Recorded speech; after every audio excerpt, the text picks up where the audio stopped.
You've been lied to about love. They told you attachment is passion, loyalty, deep care, and proof that someone truly matters to you.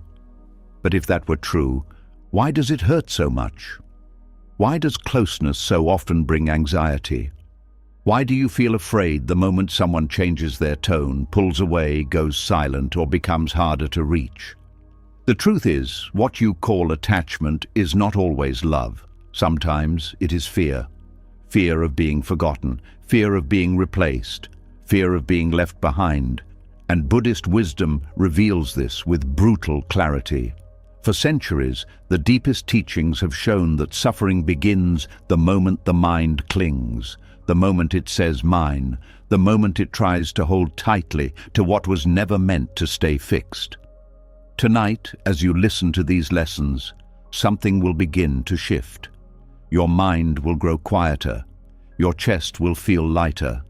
The panic beneath your need for reassurance will start to reveal itself, and what once felt like love may finally be seen for what it really is, a wound asking not to be abandoned again. This is not just another talk to fall asleep to. This is a mirror for the part of you that is still afraid to be left behind. Are you ready? Let's begin. And as that realization begins to settle, something uncomfortable but honest starts to rise. Because if attachment is not love, then what have you really been holding on to all this time? A quiet tension begins to reveal itself, the kind that has always been there but rarely questioned. The kind that shows up in small reactions, in subtle fears, in the need for reassurance that never seems to last. And the deeper you look, the clearer it becomes that what felt like connection may have been something much more fragile. There is a difference, a very subtle one, between loving someone and holding on to them. Most people never see it, and because of that, they suffer in ways they cannot explain. And this is where everything begins to change. There is a kind of care that feels light, almost effortless, like holding something gently without the need to tighten your grip. It does not rush, it does not demand, it does not constantly check if it is still safe. It simply exists, steady and open, without fear of losing itself. This is what genuine love feels like when it is not mixed with hidden tension. But then there is another kind, one that looks similar on the surface, but feels very different underneath. It is restless, always searching for signs, always trying to confirm that everything is still okay. It notices delays, changes in tone, shifts in attention. It reads into silence. It creates stories where there may be none. And no matter how much it receives, it never fully relaxes. This is clinging. Clinging does not begin as something obvious. It does not announce itself as fear. It presents itself as care, as concern, as deep emotional investment. It says, I just want to be close. But behind that, there is a quieter voice saying, I need you to stay the same. And that is where the difference begins to show. Love allows change. Clinging resists it. When someone truly cares, there is an understanding that the other person is not an object to hold on to. They are a living, changing being with their own thoughts, their own emotions, their own path. Genuine care respects that movement. It does not try to control it. It does not feel threatened by it. It stays present without needing to secure anything. But clinging does the opposite. It tries to freeze moments. It tries to hold on to how things felt at their peak. It becomes attached to certain behaviors, certain levels of attention, certain ways of being treated. And when those things shift, even slightly, it reacts. Not always outwardly, but inwardly. A tightening in the chest, a sudden wave of unease, a need to fix something that may not even be broken. This is not because love is unstable. It is because clinging is built on fear. And fear always looks for something to hold. The mind, in its attempt to feel safe, begins to attach itself not just to the person, but to what the person provides. the feeling of being seen, the comfort of being chosen, the reassurance of not being alone. These things become tied to one source, and slowly, without realizing it, dependence begins to form. At first it feels beautiful. The closeness feels intense. The connection feels meaningful. There is a sense of importance, a feeling that this bond matters deeply. But underneath that intensity, something else is growing. A quiet expectation. An expectation that the other person will continue to meet those emotional needs in the same way, at the same level, without interruption. And when that expectation is not met, even for a moment, discomfort appears. This is where clinging reveals itself. Because love does not break when something small changes. Clinging does. Love does not need constant proof. Clinging does. Love does not feel threatened by distance. Clinging does. And the reason is simple. Love comes from a place of inner fullness. Clinging comes from a place of inner lack. When there is a sense of wholeness within, connection becomes something to share, not something to depend on. There is no pressure for the other person to complete anything because nothing feels incomplete. There is space, there is patience, there is trust. But when there is an inner emptiness, connection becomes something else entirely. It becomes a way to fill that space. And once something is used to fill a void, losing it feels unbearable. This is why clinging feels so strong. It is not just about the person, it is about what the person represents. They become a source of stability, a mirror that reflects worth, a presence that quiets inner discomfort. And when that source feels unstable, everything else begins to shake. The mind reacts quickly. It tries to regain control. It seeks reassurance. It overanalyzes. It creates urgency where there may be none. All of this happens not because love is deep, but because fear is active. Fear of losing the feeling, fear of returning to that empty space, fear of facing what has been avoided. And this is why clinging can feel so exhausting. It requires constant monitoring, constant adjustment, constant emotional effort. It never fully rests because it is always trying to maintain something that cannot be controlled. Love, on the other hand, rests. It does not need to watch every detail. It does not need to interpret every silence. It does not need to secure its place. It trusts the connection without needing to force it. This does not mean it is passive. It still cares. It still shows up. It still values the relationship. But it does not lose itself in the process. That is the key difference. Clinging loses itself. It becomes so focused on the other person that it forgets its own center. It adjusts, it bends, it gives more than it should, not out of generosity, but out of fear. Fear that if it does not, something will be lost. And over time, this creates imbalance. Because when one person is holding too tightly, the connection begins to feel heavy. It begins to feel like something that must be maintained, rather than something that can simply exist. And that weight changes the dynamic. It creates pressure. Pressure to respond a certain way. Pressure to stay consistent. Pressure to meet expectations that were never openly expressed but are deeply felt. And when pressure enters a relationship, freedom begins to leave. This is why clinging often leads to the very thing it fears, distance. Because what is being held too tightly eventually seeks space, not out of rejection, but out of natural balance. But the mind that clings does not see it this way. It sees distance as danger. It sees change as loss. It sees space as a sign that something is ending. And so it reacts again. More effort, more attention, more attempts to bring things back to how they were.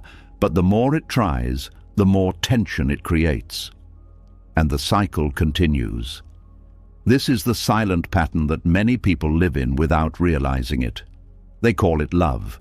They call it deep connection. But underneath, It is driven by something else, something that does not feel safe on its own.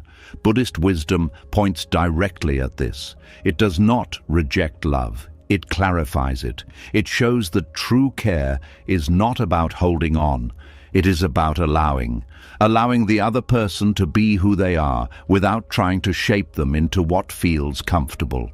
Allowing the connection to change without immediately resisting it. Allowing moments of distance without turning them into stories of loss. This kind of care is not weak, it is stable, because it is not built on conditions. It does not depend on constant reassurance. It does not require the other person to behave in a specific way in order to feel okay. It stands on its own. And because of that, it can truly connect, without fear, without pressure, without losing itself. This does not mean the transition from clinging to love is easy. It requires seeing things clearly. It requires noticing the moments where fear takes over, the moments where the mind starts to grasp, to control, to secure, and instead of acting on those impulses, it requires something different. Awareness, the ability to pause and recognize what is happening without immediately reacting to it, because once something is seen clearly, it begins to lose its power. The urge to cling becomes just that, an urge, not a command. And in that space, something new becomes possible, a different way of relating, one that is not driven by fear, one that does not depend on constant validation, one that does not collapse when things shift. And slowly, as this understanding deepens, something begins to loosen. The need to hold on becomes softer, the fear of losing becomes quieter. The connection becomes lighter, not because it matters less, but because it is no longer carrying the weight of expectation. And in that lightness, something surprising happens. The connection becomes more real, more present, more alive, because it is no longer filtered through fear. It is experienced as it is, moment by moment, without trying to make it permanent, without trying to control its direction, just being with it. And that is where love begins to reveal itself in its true form, not as something to hold, but as something to experience, freely. And as that grip begins to loosen, something deeper starts to come into view.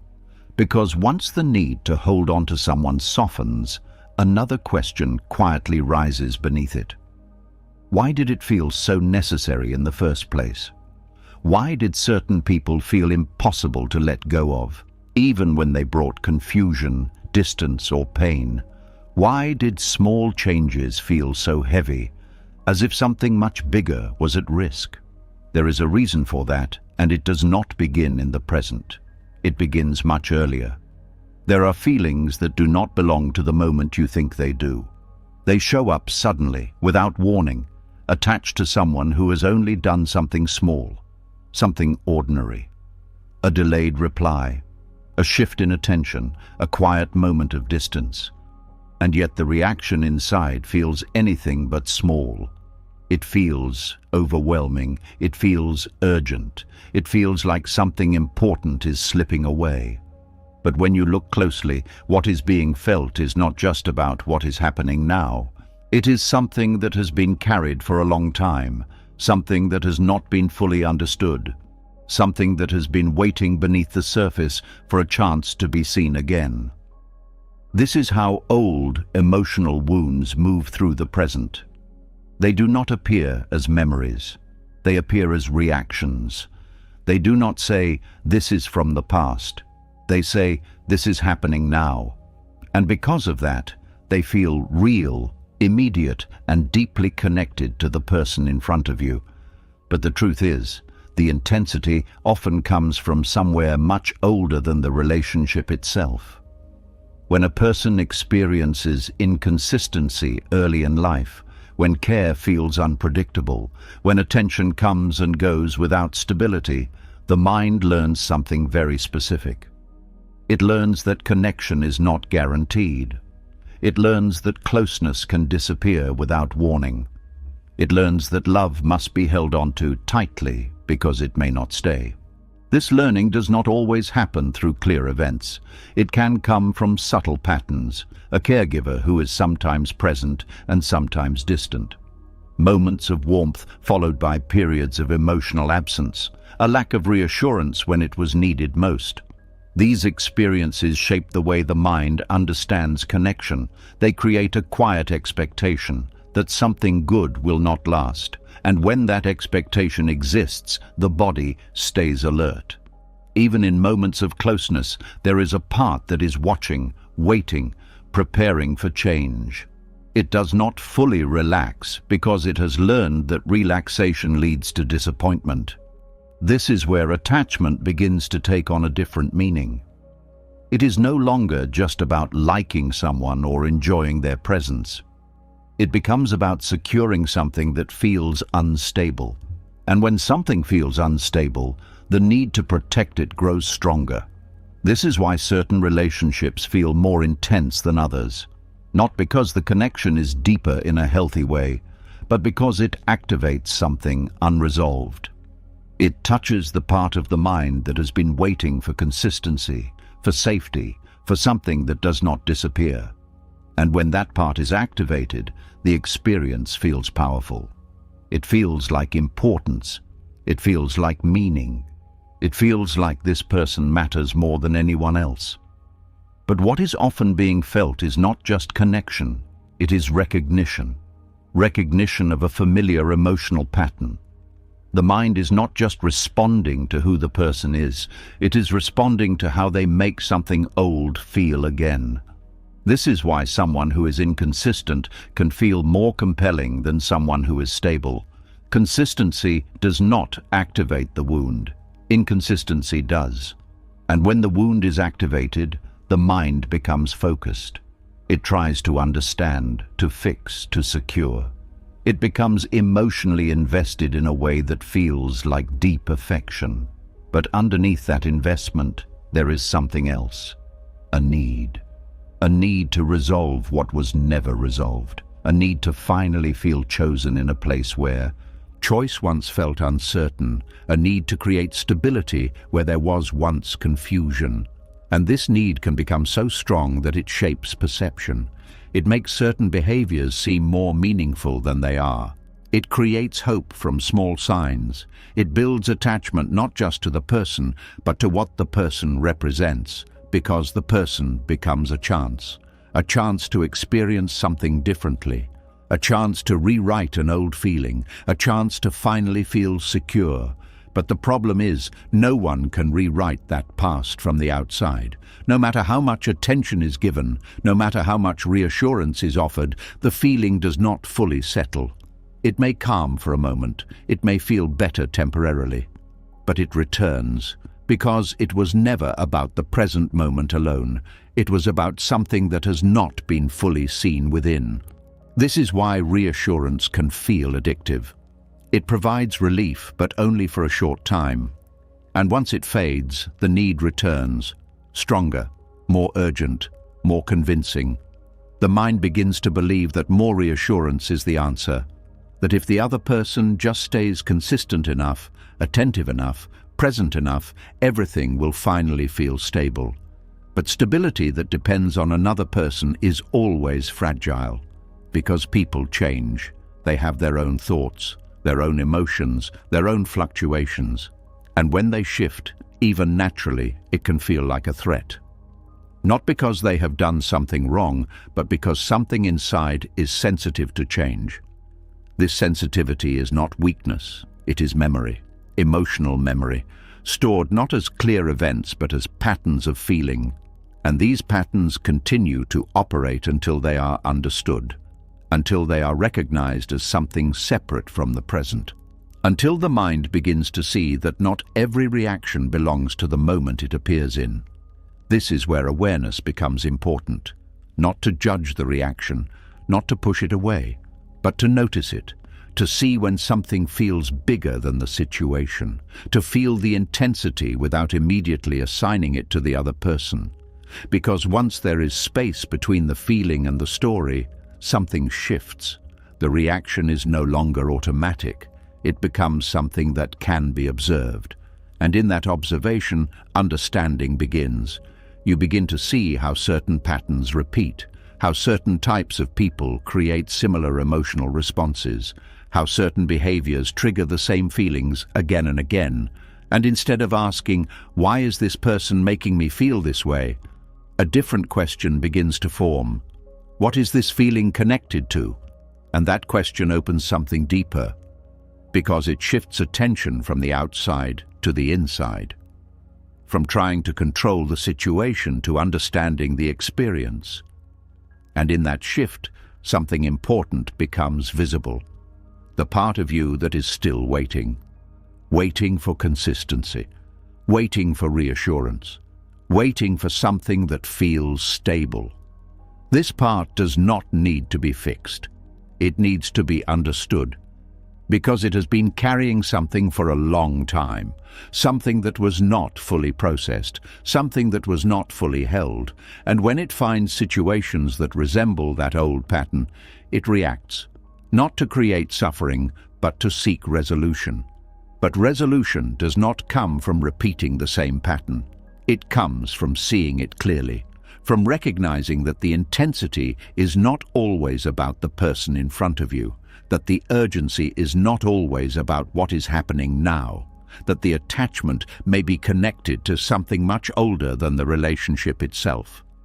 This recognition does not remove the feeling immediately, but it changes the way you relate to it. It creates space.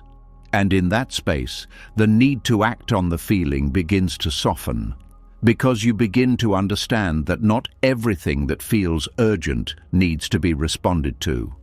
Not every fear needs to be followed. Not every thought needs to be believed. And slowly, as this awareness deepens, the patterns begin to loosen. The same triggers do not create the same reactions. The same situations do not carry the same weight, because the mind is no longer interpreting everything through the lens of the past. It begins to respond to what is actually happening, not to what once happened.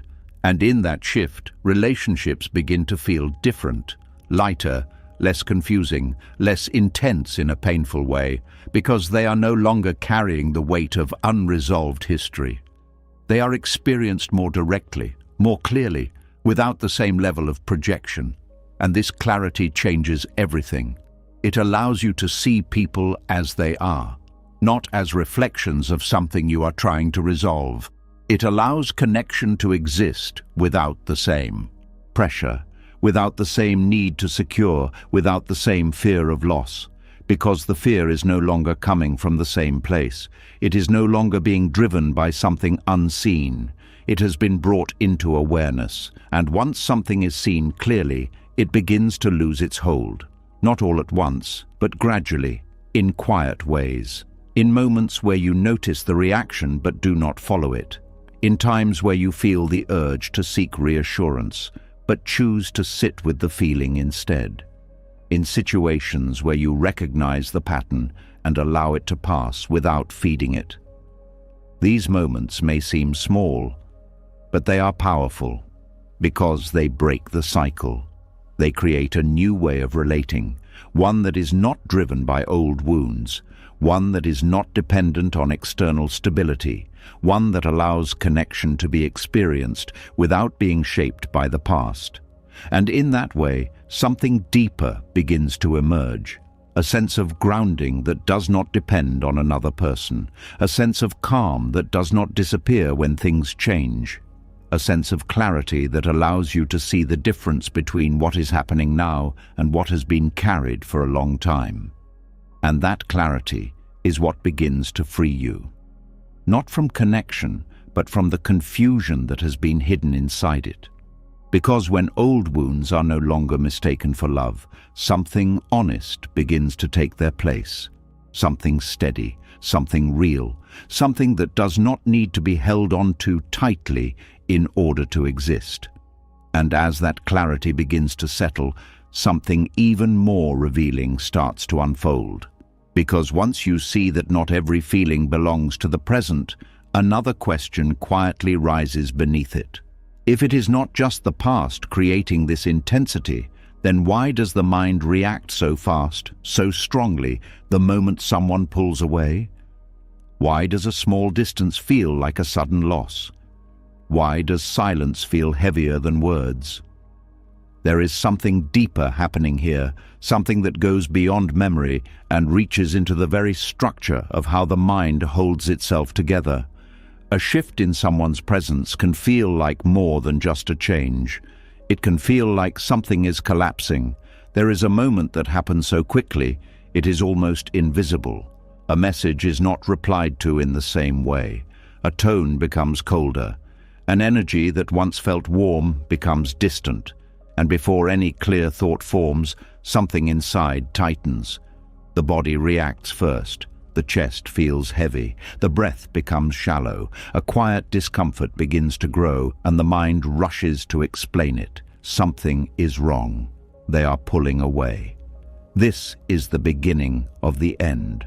These thoughts appear so naturally that they feel true, but they are not simply observations of reality. They are attempts to restore a sense of stability that has been disturbed. Because when someone becomes emotionally distant, it is not just the connection that changes. It is the sense of self that begins to feel uncertain. The mind builds identity in subtle ways. It creates a picture of who you are based on how others respond to you. When someone is close, attentive, engaged, it reinforces a certain feeling, a feeling of being valued, a feeling of being important, a feeling of being secure, and over time, without noticing, this feedback becomes part of how the self is experienced. It becomes something the mind leans on, not as a conscious decision but as a quiet habit. So when that feedback changes, even slightly, the mind does not just notice the difference, it feels the loss of something it had come to rely on. This is where panic begins. Not because the other person has left, but because the internal sense of stability has been shaken. The mind is not reacting to absence alone. It is reacting to the disruption of a structure it was using to feel grounded. And because that structure was never fully seen, its loss feels confusing.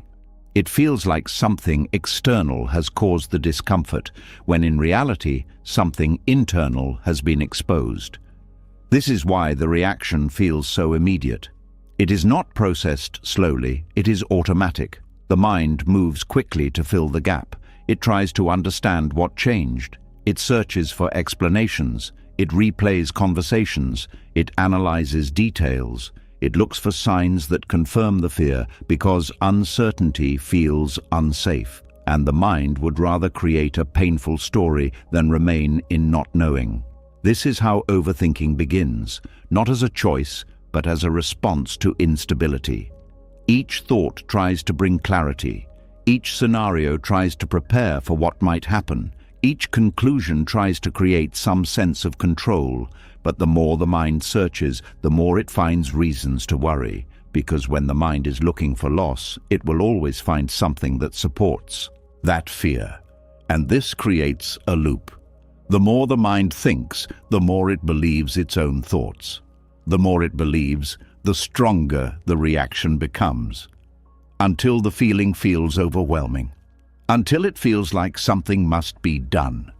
This is where behavior changes. Messages are sent with urgency. Attention increases. Effort becomes stronger, not from a place of calm care, but from a place of fear. Fear that something is slipping away. But this reaction, though it feels natural, often creates the opposite effect. Because when fear drives action, it brings pressure into the connection. It creates a sense of need, a sense of urgency, a sense that something must be fixed immediately. And this changes how the interaction feels. The other person may not understand what has shifted. They may feel the intensity without knowing its source. They may respond with more distance, not out of rejection, but out of the natural need for space. And this increases the panic, because now the fear seems confirmed. The mind says something is wrong, but what is actually happening is a cycle where internal instability leads to external pressure, which leads to more distance, which leads to more internal instability. And without awareness, this cycle continues. It repeats in different situations, with different people, in slightly different forms. But the pattern remains the same, because the root is not the person. The root is the way the mind has attached its sense of safety to something outside itself. Buddhist understanding points directly at this.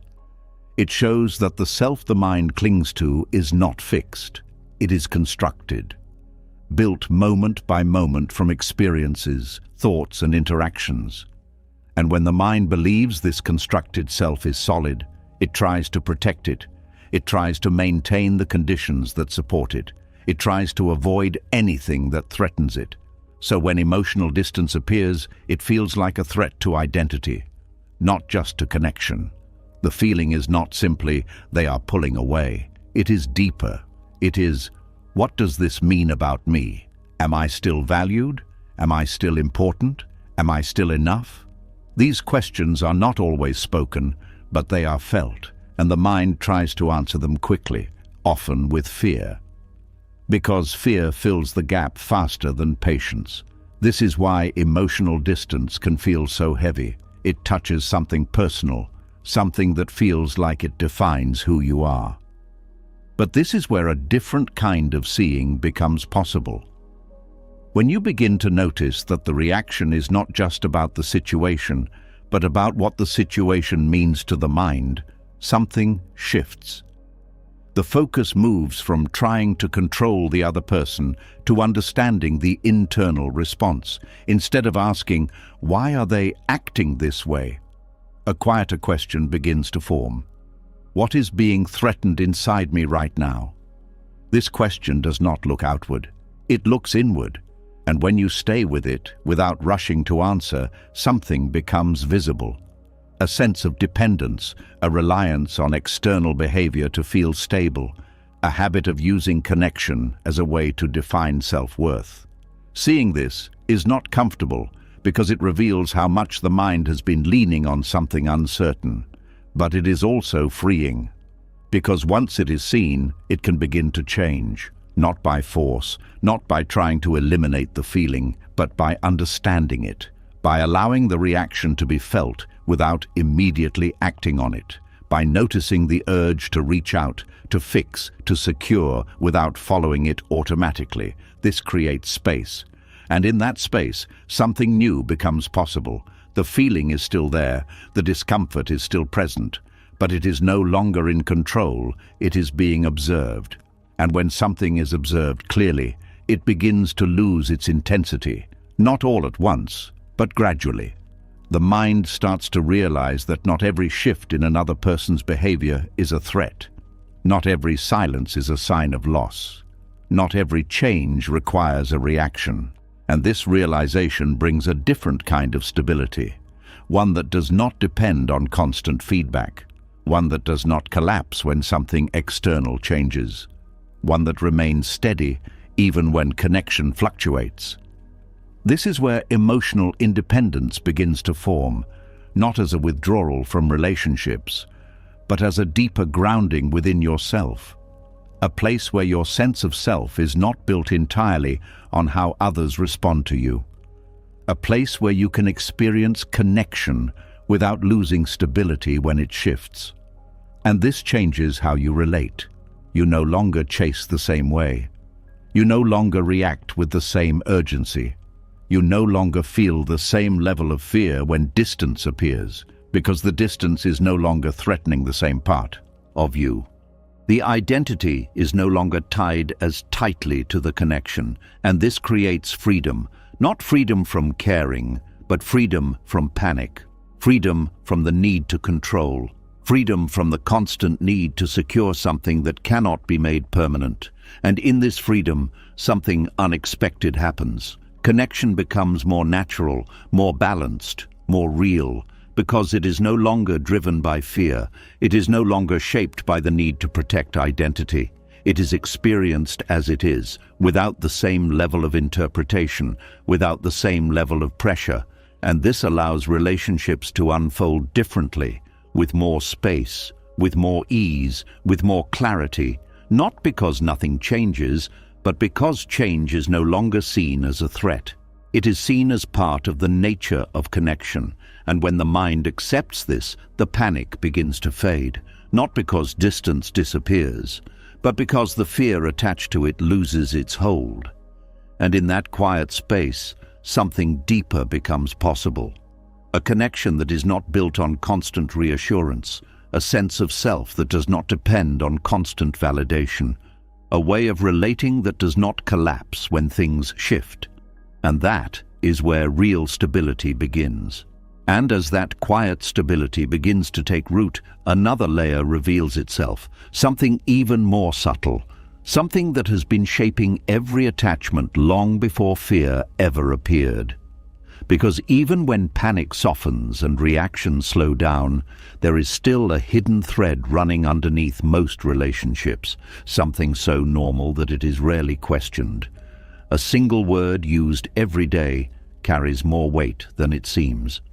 A word that feels harmless, even comforting, yet quietly binds the mind in ways that create suffering again and again. That word is simple, but its effect is deep. There is a moment so ordinary that it passes unnoticed when the mind turns connection into possession. It happens silently. A person becomes not just someone you care about, but something you begin to hold in a different way, not physically, but mentally. A label forms without effort, without intention, yet it changes everything. My partner, my friend, my person. It sounds warm. It sounds close. It sounds like belonging. But beneath that language, something begins to tighten. Because the moment the mind says mine, it creates an invisible boundary. A boundary that separates what is yours from what is not. And once that boundary exists, something else follows naturally. The need to protect it. This is where suffering begins, not at the moment of loss, but at the moment of claiming. Because claiming assumes something can be held in place. It assumes continuity. It assumes that what is present now should remain the same, should stay within reach, should not move in ways that feel unfamiliar. But life does not move like that. People change. Feelings shift. Circumstances evolve in ways that cannot be controlled or predicted. And when the mind holds onto the idea of mine, it resists this movement. It begins to expect stability where there is none. It begins to depend on something that is naturally uncertain. This is not a mistake of logic. It is a habit of perception. From a very early point, the mind learns to organize the world through ownership. It learns to identify things as belonging or not belonging. It creates a sense of control through naming, through categorizing, through defining. This process works in many areas of life. Objects can be owned, spaces can be defined, roles can be assigned. But when this same process is applied to people, something becomes distorted. Because people are not objects. They are not fixed. They are not static in their thoughts, their emotions, or their direction. Yet the mind treats them as if they can be held in a similar way, not physically, but emotionally. And this emotional ownership creates expectation. Expectation that they will remain consistent. Expectation that they will respond in familiar ways. Expectation that the connection will continue without interruption. And when these expectations are not met, the mind reacts. Not because something wrong has happened, but because something assumed has changed. This is the root of much confusion in relationships. The reaction feels justified because it feels like something has been taken. But nothing was taken. Something simply changed. The suffering comes from the belief that it should not have. Buddhist teaching points directly at this. It does not deny connection. It does not suggest withdrawing from relationships. It does not say that caring is wrong. It reveals that the problem is not in the connection itself, but in the way the mind relates to it. The problem is not love, it is the idea of possession. Because possession tries to turn something fluid into something fixed. It tries to freeze movement. It tries to create permanence in a world that is constantly shifting. And this effort creates tension, a tension that may not always be visible, but is always present. It shows up in subtle ways, in the need to check if everything is still okay, in the discomfort when things feel different, in the desire to bring things back to how they were. These are not random reactions. They are the natural result of holding on to something that cannot be held. The mind does not see it this way at first. It sees its actions as care, as attention, as investment in the relationship. But beneath that, there is a deeper movement, a movement that is trying to secure something, trying to make it stay, trying to prevent change. And this movement creates pressure, not only within the self, but within the connection, because when someone is seen as mine, they are no longer just experienced as they are. They are experienced through expectation, through a lens that filters their actions based on what feels safe. This changes perception. It makes neutral actions seem significant. It makes small changes feel large. It creates meaning where there may be none. And this meaning is often tied to fear. Fear that something is slipping. Fear that something is no longer the same. Fear that what was once secure is becoming uncertain. This fear does not come from reality alone. It comes from the attachment to how reality should be. And this is why the idea of mine is considered a root illusion. Not because it is entirely false, but because it misrepresents the nature of what is being experienced. It suggests ownership where there is only connection. It suggests permanence where there is only change. It suggests control where there is only influence. And when the mind believes these suggestions, it suffers. Not because it is wrong to care, but because it is trying to hold on to something that cannot be fixed in place. This does not mean detaching from people. It means relating to them differently. Seeing them not as something to keep, but as something to meet, something to experience in the present moment, without turning that experience into a guarantee. This shift is subtle but powerful. It changes the way the mind interprets everything. Instead of asking, "How do I keep this?" a different question begins to form. How do I be present with this? Presence does not require ownership. It does not require certainty.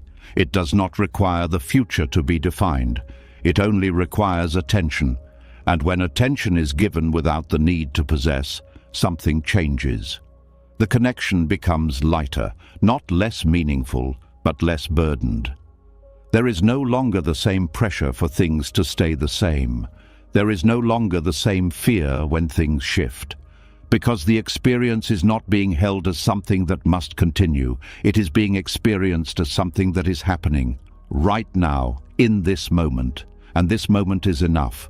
This way of relating does not remove care. It deepens it, because it removes the conditions that limit it. Care is no longer tied to outcome. It is no longer dependent on consistency. It is no longer shaped by expectation. It becomes something more open, more flexible, more aligned with the reality of how things actually move.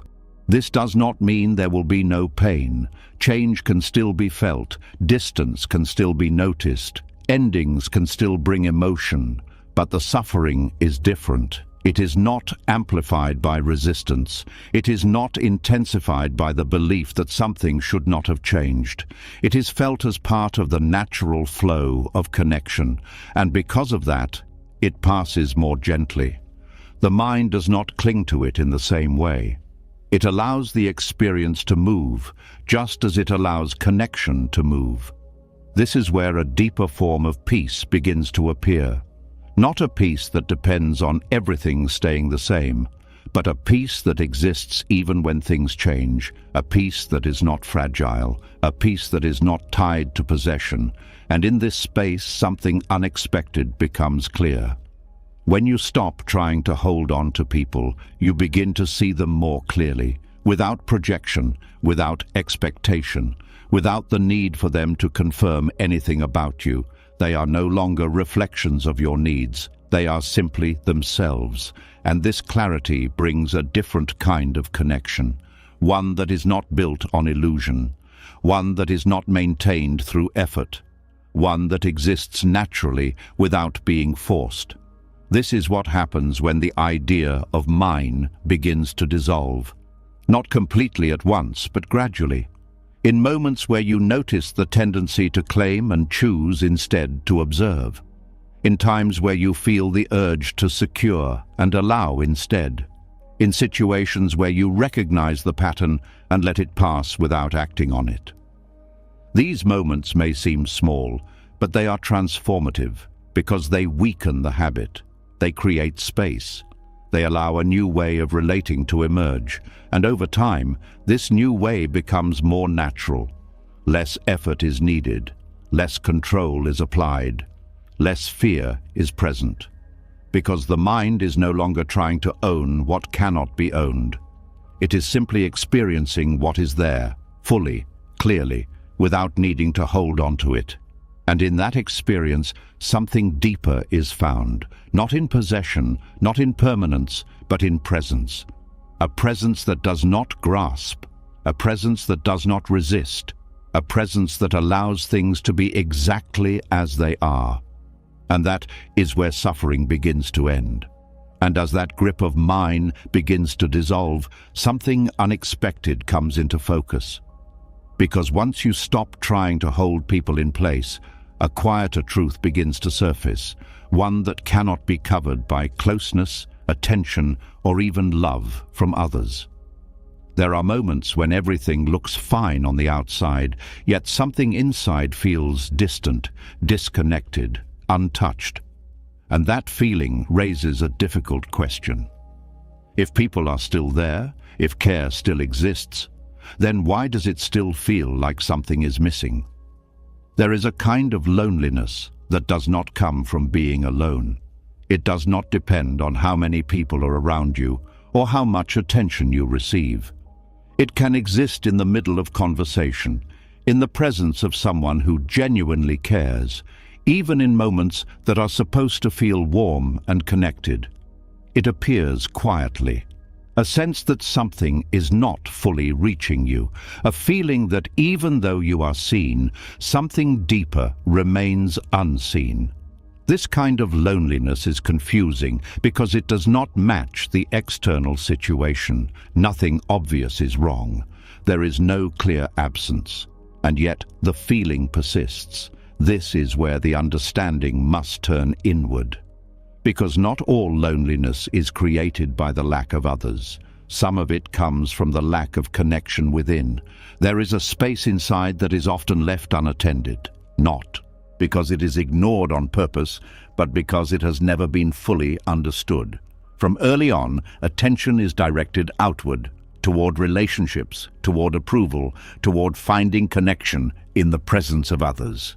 And over time, this becomes the default way of feeling complete. When others are close, the feeling of emptiness softens. When others are distant, it returns.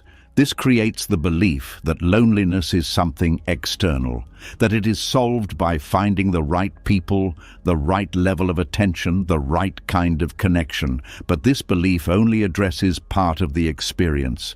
Because even when connection is present, the deeper feeling can remain. This is the sign that something else is involved, something that is not dependent on others, something that exists within. The mind is not always comfortable being with itself. Silence can feel heavy, stillness can feel unfamiliar. There is often a subtle urge to fill that space, to reach for distraction, to seek interaction, to avoid being alone with what is inside. This avoidance is not random. It comes from a lack of familiarity. When the internal world has not been explored, it can feel uncertain.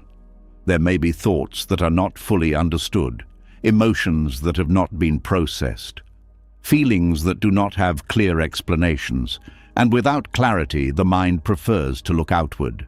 Because the external world feels easier to navigate, it provides feedback. It offers distraction, it creates a sense of movement. But this outward focus comes with a cost. The internal connection weakens, the ability to sit with oneself without discomfort becomes limited.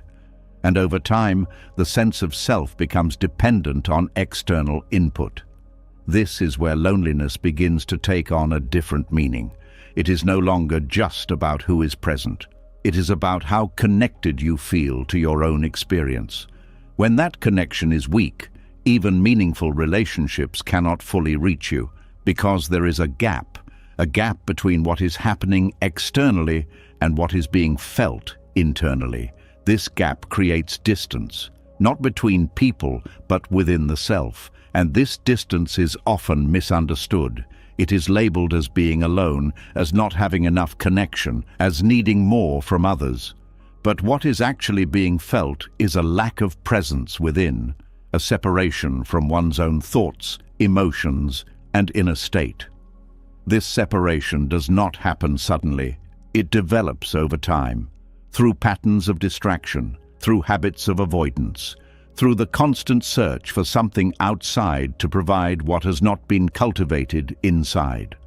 And once this pattern is established, it becomes difficult to recognize, because it feels normal, it feels like the way things are.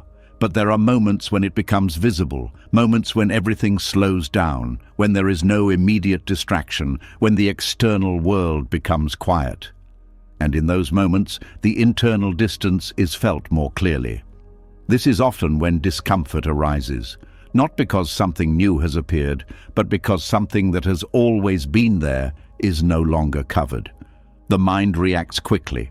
It looks for something to fill the space, a conversation, a message, a distraction, anything that brings attention back outward. But the relief is temporary, because the underlying disconnection remains.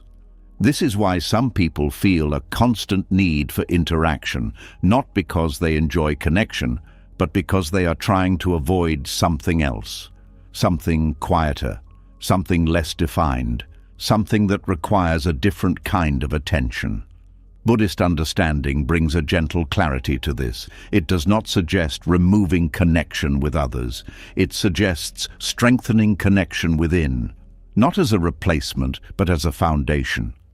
Because when there is a stable connection within, external relationships are experienced differently. They are no longer used to fill a gap. They are engaged with from a place of presence. This changes the quality of interaction. There is less need for constant reassurance, less pressure for the other person to maintain a certain level of attention, less fear when things become quiet, because the silence is no longer threatening. It is simply another form of experience. Learning to stay with oneself is not always easy. It requires a shift in attention. Instead of moving away from discomfort, it asks for a closer look. Instead of filling the space, it asks for stillness. This can feel unfamiliar at first. The mind may resist. It may try to create thoughts, to bring up distractions, to avoid settling into the present. But with patience, something begins to change. The discomfort becomes less intense. The silence becomes less heavy. The space that once felt empty begins to feel open. This openness is different from emptiness. It is not a lack. It is a presence, a quiet awareness that does not depend on external input, a sense of being that exists without needing to be filled. This is where a deeper form of connection begins, not with others, but with oneself. And as this connection strengthens, loneliness begins to shift. It no longer feels like something that must be avoided. It becomes something that can be understood, something that points toward where attention is needed, not outside, but inside. This does not mean withdrawing from relationships. It means engaging with them differently, without expecting them to complete something, without using them to avoid internal discomfort, without placing the responsibility of fulfillment on another person. This creates a different kind of presence in relationships, one that is not driven by need, one that is not shaped by fear, one that allows connection to exist without pressure, because the internal space is no longer empty in the same way. It is no longer something that must be filled. It is something that can be experienced. And this changes everything. The way you listen becomes deeper. The way you speak becomes clearer. The way you relate becomes more genuine. Because it is no longer filtered through the need to feel complete. It is coming from a place that already feels grounded. This does not remove all feelings of loneliness. There may still be moments where connection is missed, moments where presence is desired, but these moments are different. They are not overwhelming. They are not driven by a sense of lack. They are simply part of the human experience. And because they are not resisted, they pass more easily. This is the shift from loneliness as suffering to solitude as awareness. A shift that does not depend on changing external circumstances, but on understanding internal patterns. And as this understanding deepens, something becomes clear. You can be alone without feeling abandoned. You can be with others without losing yourself. You can experience connection without depending on it for stability. And in that balance, a different kind of peace begins to form. One that is not tied to presence or absence. One that is not affected by how many people are around you. One that exists within, steady and quiet. And from that place, relationships become something else entirely. Not a solution to loneliness, but an expression of connection that is already present. And that is where the feeling of being left behind begins to lose its meaning. Because there is no longer a place within that feels abandoned.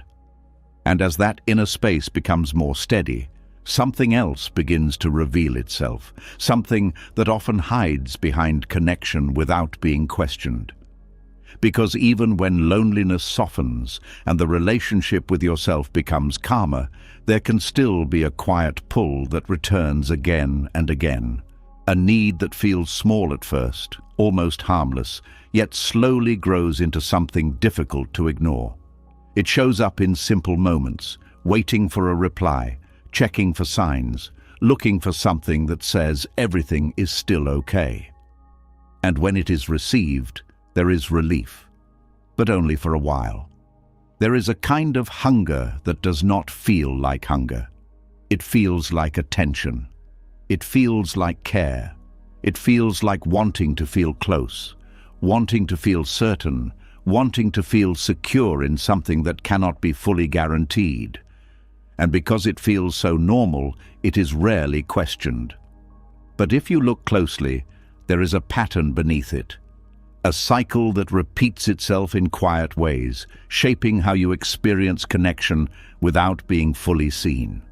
It begins with a feeling, a slight discomfort, not strong enough to be alarming, but noticeable enough to create a shift in attention. Something feels uncertain, something feels incomplete. It may not have a clear reason, but it is there. The mind responds quickly. It looks for confirmation, a message, a tone, a sign that everything is still as it should be. And when that confirmation appears, the feeling changes. There is relief, a softening, a sense that things are back in place. But this relief does not last, because it was not created from stability within. It was created from something outside. And anything that comes from outside can change. So the cycle begins again. The next moment of uncertainty arrives. The next need for confirmation appears. And once again, the mind looks outward to settle what is happening inside. This is the quiet loop of craving reassurance. It is not loud. It does not always appear as desperation. It often hides in small habits. Checking your phone without thinking, reading into messages more than necessary, feeling a shift in mood based on how someone responds. These actions seem simple, but they are connected to something deeper, a reliance on external signals to create internal stability. And over time, this reliance becomes stronger. Because each time reassurance is received, it reinforces the pattern. It teaches the mind that relief comes from outside, that safety comes from confirmation, that calm comes from being validated. This creates a subtle dependency, not on the person directly, but on the feeling they provide. And because that feeling is not constant, the need to maintain it becomes ongoing. This is where craving turns into something more complex. It is no longer just about wanting attention. It is about needing a certain emotional state, a state that feels secure, stable, and certain. And because that state is tied to another person's actions, it becomes unpredictable. The mind begins to watch more closely, to analyze more deeply, to search for patterns, because it is trying to anticipate the next moment of relief. This anticipation creates tension, even in moments where nothing is wrong, even when the connection is present. There is still a part of the mind that is waiting for the next sign, the next confirmation, the next piece of reassurance that everything is still in place. This waiting keeps the mind active. It prevents full relaxation, because the sense of security is not stable. It depends on something that can change at any moment. This is why reassurance, while comforting in the short term, often increases anxiety over time. It creates a temporary solution to a deeper issue. But because it does not address the root, the need returns, stronger, more frequent, more convincing. The mind begins to believe that more reassurance is the answer. That if it just receives enough confirmation, enough attention, enough validation, the feeling will finally settle. But it does not, because the problem is not the amount of reassurance, it is the dependence on it. No amount of external validation can create lasting internal stability, because stability that depends on something outside is always fragile. This is the nature of craving. It promises relief, but only delivers it briefly. It creates a cycle where satisfaction is always temporary, and because it is temporary, it leads back to the same starting point. This is why it is often described as an addiction, not in the dramatic sense, but in the subtle repetition of seeking something that never fully satisfies. Each time reassurance is received, it feels right. It feels like the solution. But when the feeling fades, the mind does not question the pattern. It repeats it, because it remembers the relief, not the fact that the relief did not last. This selective memory keeps the cycle going. It focuses on the moment of comfort and overlooks the return of discomfort. And because of that, it continues to seek the same outcome in the same way. This is where awareness becomes important. Not to stop the desire for reassurance immediately, but to understand it, to notice when the urge appears, to observe the feeling without reacting to it automatically, to see the pattern as it unfolds. Because once the pattern is seen clearly, it begins to lose its hold. The urge to seek reassurance does not disappear instantly, but it becomes less automatic. There is a moment of pause, a space where you can choose not to act on it immediately. And in that space, something new becomes possible. Instead of reaching outward, attention can turn inward. Instead of asking, "What do I need from them right now?" a different question can arise. What am I trying to feel? This question changes the direction of the response. It shifts focus from the external source to the internal state. And when you stay with that question, something begins to reveal itself. A need for certainty, a need for stability, a need for reassurance that everything is okay. These needs are not wrong, they are part of the human experience. But when they are placed entirely in the hands of another person, they become difficult to manage, because they are no longer within your control. This is where a different approach begins to form. Not by rejecting reassurance, but by reducing dependence on it, by learning to create a sense of calm without needing immediate confirmation, by allowing uncertainty to exist without rushing to remove it. This does not feel comfortable at first. The mind is used to resolving discomfort quickly. It is used to seeking relief as soon as possible, but staying with the feeling, even for a short time, begins to change the pattern. It shows the mind that the discomfort can be held, that it does not need to be fixed immediately, that it can rise and fall on its own. And as this understanding grows, the urgency begins to decrease. The need for immediate reassurance becomes less intense. The space between feeling and action becomes wider. This creates a different kind of stability, one that is not dependent on external signals, one that remains steady even when those signals are not present. And from this stability, the relationship changes. It becomes less about maintaining a certain emotional state and more about experiencing connection as it is, without constant monitoring, without continuous checking, without the same level of pressure. This does not remove communication. It does not remove care. It simply removes the need to use communication as a way to regulate internal feelings, because those feelings are no longer entirely dependent on the response. They are being understood, held, and allowed to move without needing to be fixed from the outside. This is where the cycle begins to break, not through force, but through awareness, not by denying the need, but by understanding its source.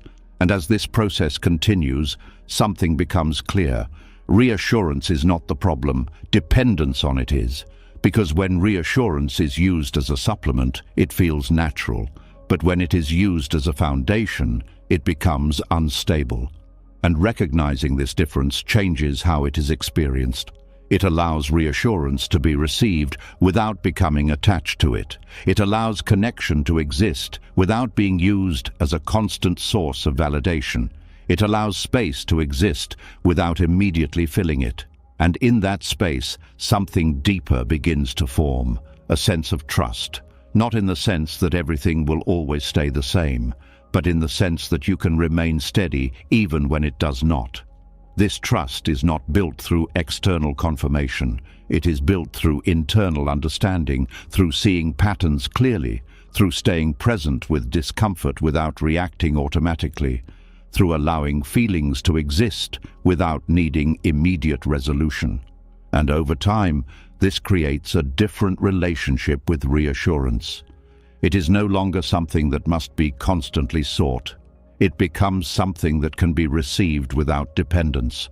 And that shift brings a quiet kind of freedom. A freedom from the need to constantly check. A freedom from the pressure to maintain a certain level of response.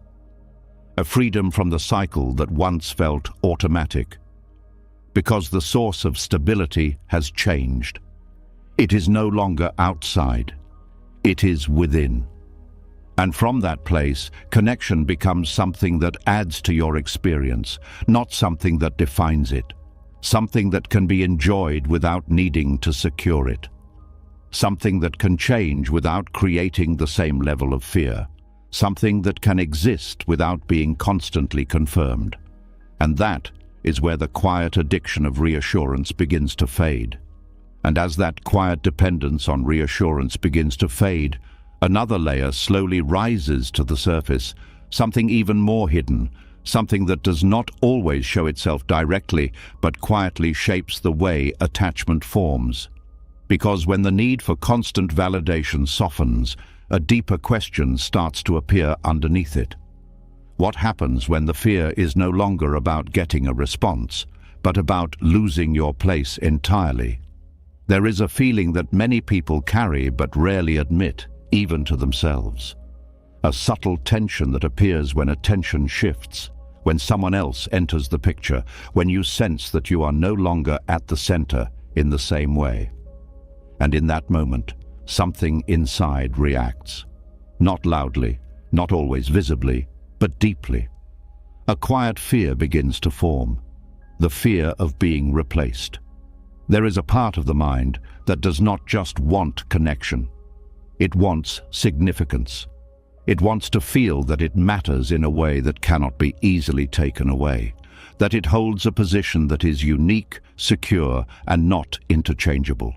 This desire often feels like love, because it is tied to closeness and importance, but underneath there is something else driving it, a need to be chosen, not just once, but repeatedly, a need to feel that among all possibilities, you are the one that stands out, the one that is preferred, the one that holds a special place that no one else can take. This need does not come from nowhere. It is shaped over time through experiences where attention felt conditional, where being seen felt temporary, where value felt dependent on performance, behavior, or circumstance. The mind learns that being ordinary is not safe, that being one among many is not enough, so it begins to seek something more, a sense of being irreplaceable. And when this need enters a relationship, it changes how connection is experienced. It is no longer just about sharing time or presence. It becomes about maintaining a position that feels secure, a position that feels protected. And because this position is not guaranteed, the mind becomes alert. It starts to compare, to notice differences, to look at how others are treated, to measure attention in subtle ways. This comparison is not always conscious. It happens quietly, in the background, but it shapes perception. It creates a sense of competition, even when none is openly present. Because the mind is not just experiencing the connection, it is evaluating its place within it. And when that place feels threatened, even slightly, discomfort appears. Not because something has actually been lost, but because something feels uncertain. The mind reacts to this uncertainty by trying to secure its position. It may increase effort, give more attention, try to be more appealing, more agreeable, more valuable in some way, all in an attempt to maintain that sense of being chosen. But this effort often comes with tension because it is not coming from ease. It is coming from fear. Fear that without this effort, something will change, that the connection will shift, that someone else may take that place. This fear creates a constant pressure, a pressure to remain important, a pressure to be seen in a certain way, a pressure to avoid anything that might reduce that sense of uniqueness. And this pressure changes the nature of the relationship.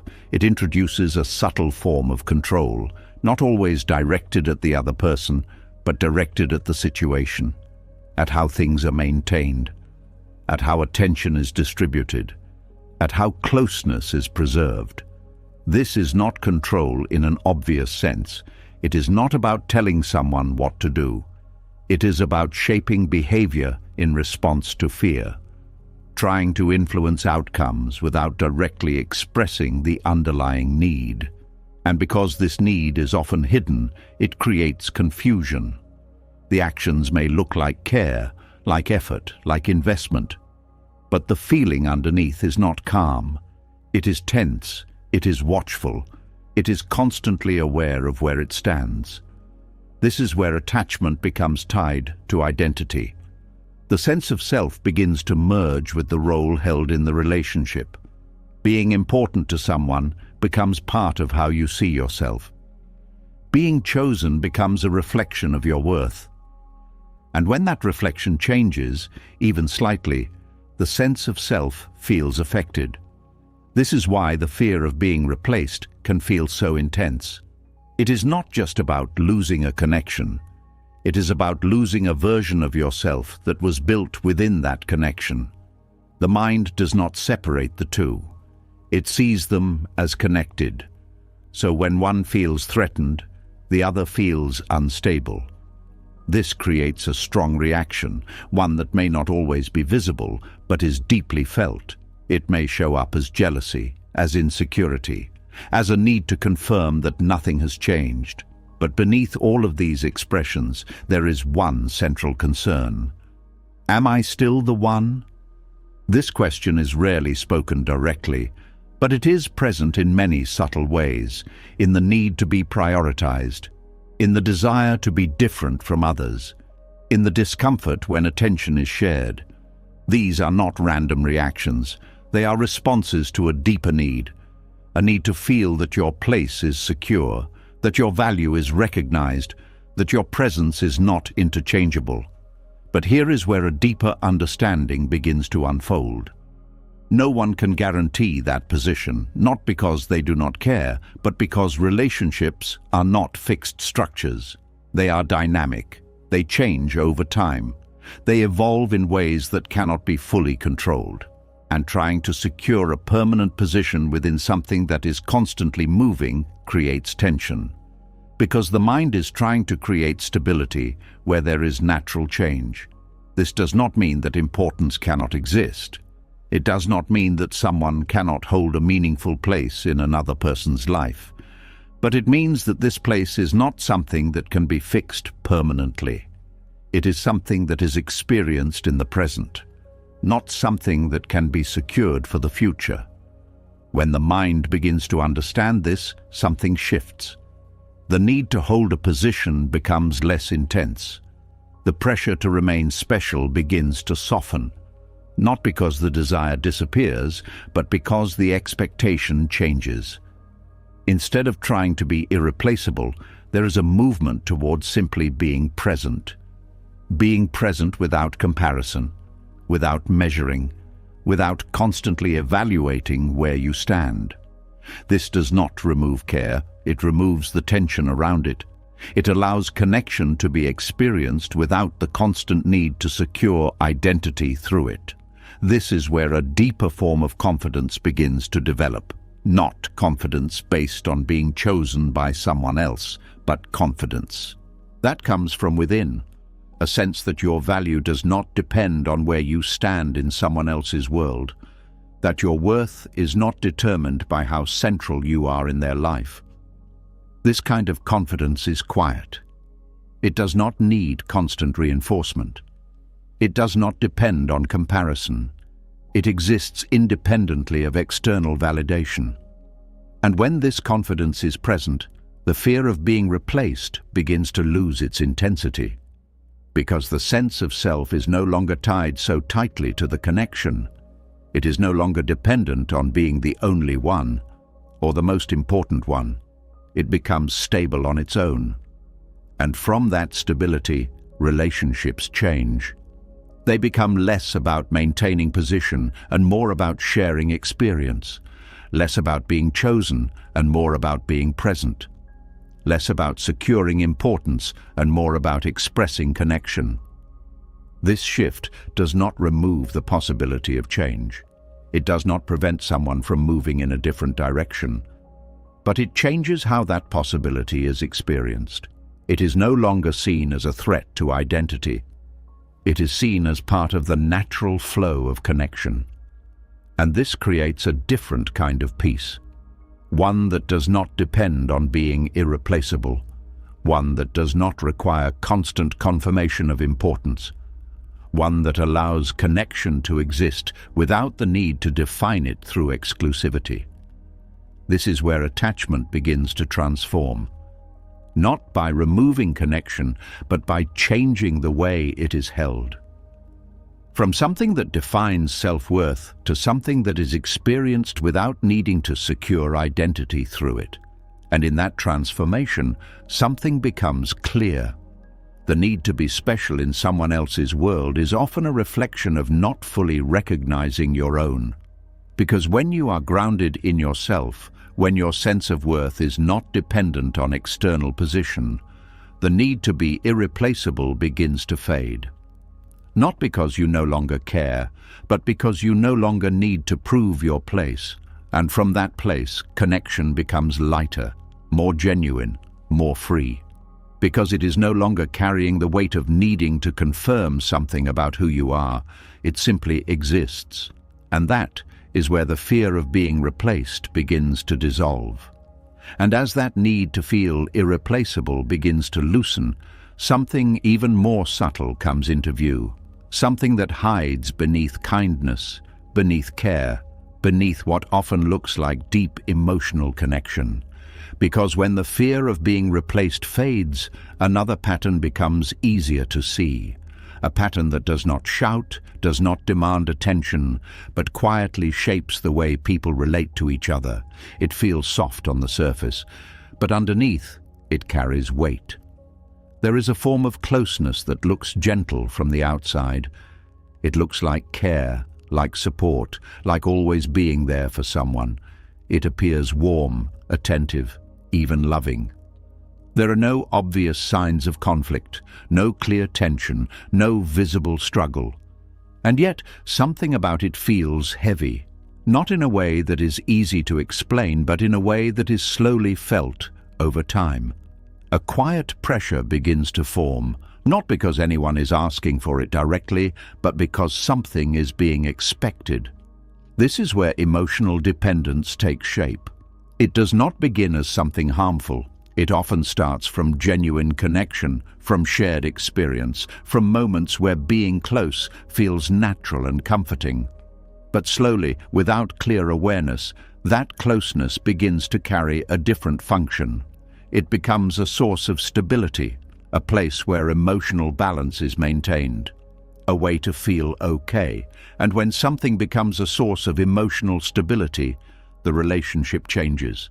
It is no longer just about being with someone, it becomes about needing them. Not in an obvious or dramatic way, but in small, continuous ways that build over time. There is a quiet reliance on their presence, on their attention, on their ability to respond in ways that keep the internal state steady. And because this reliance is not always spoken, it creates something hidden, an unspoken agreement, an invisible expectation, that the other person will continue to provide what is needed to feel balanced. This expectation is not always recognized, it is not always expressed directly, but it is felt. And it shapes behavior. It shapes how attention is given, how reactions are formed, how moments of distance are interpreted. When the other person meets these expectations, everything feels smooth. There is a sense of ease, of connection, of comfort. But when something shifts, even slightly, the feeling changes. Discomfort appears, not necessarily because something is wrong, but because something is missing, something that was being relied on. And this is where the quiet pressure begins. The pressure is not always placed outward, it is not always visible in actions. But it exists in the space between two people. It is felt in the need for consistency, in the expectation of response, in the subtle tension when things are not as they were. This pressure can be difficult to notice because it is not aggressive, it is not forceful, it does not demand, but it influences, it shapes how the connection is experienced. And over time, it can become heavy for both sides. The person who depends may not realize the extent of their reliance. It feels natural, it feels like connection. But underneath, there is a constant need to maintain a certain emotional state. A need that depends on the other person's behavior. And because that behavior cannot be controlled, there is always a risk. A risk that something will change, that the source of stability will shift. And this creates anxiety, even in moments where everything seems fine, because the dependence remains. The other person may also feel something, even if they cannot name it. A sense of being responsible for more than just their own experience, a subtle awareness that their actions have a strong effect on the other person's state, that their presence or absence carries weight beyond what is directly expressed. This can create tension, not because they do not care, but because the connection begins to feel like something that must be maintained, something that requires careful attention, something that cannot simply exist without effort. And this changes the dynamic. What once felt natural begins to feel managed. What once felt free begins to feel structured, because the emotional balance of one person is tied to the actions of another. This is where emotional dependence becomes a form of silent pressure, not intentional, not aggressive, but present. And over time, this pressure can lead to distance, not out of rejection, but out of the natural need for space. Because when connection becomes a responsibility rather than an experience, it loses its ease. It becomes something that must be handled carefully, and this creates a subtle form of burden, a burden that is not spoken but felt. This is why it is described as silent, because it does not announce itself, it does not create obvious conflict, but it shapes the way the relationship moves. It influences how both people feel within it, and often it goes unnoticed until the weight becomes too much. The person who depends may feel confusion when distance appears, because from their perspective, they are simply caring, simply being present, simply staying connected. But what is not seen is how that presence is being used, not just as connection, but as support for something deeper. And when that support is not available in the same way, the reaction feels strong, not because the other person has done something wrong, but because something internal is no longer being held. This is where awareness becomes important. Not to remove care, but to understand its function, to see when connection is being used as a way to regulate internal states, to notice when the presence of another person becomes necessary to feel stable. Because once this is seen, something can begin to change. The responsibility for emotional balance can shift back inward. Not completely, not all at once, but gradually. Instead of relying entirely on the other person, there is a movement towards self-awareness, toward understanding what is being felt without immediately needing to change it, toward allowing emotions to exist without depending on external response to resolve them. This does not remove the value of connection, it strengthens it, because it removes the hidden burden. It allows the relationship to exist without carrying the weight of being a constant source of stability. It allows both people to be present without feeling responsible for maintaining something beyond their control. This creates a different kind of space, a space where connection can be experienced without pressure, where attention can be given freely, not out of obligation, where presence is shared, not used, and in this space something shifts. The relationship becomes lighter, more balanced, more natural, because it is no longer shaped by dependence, it is shaped by presence. This does not mean there will be no moments of need. It does not mean that support is no longer important, but it changes how that support is experienced. It becomes something that is received, not required, something that is appreciated, not depended on.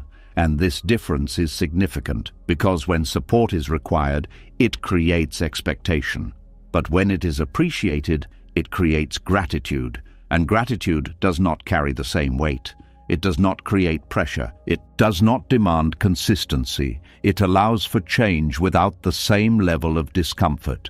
This is where emotional independence begins to grow, not as separation, but as stability within, a stability that allows connection to exist without needing it to hold everything together.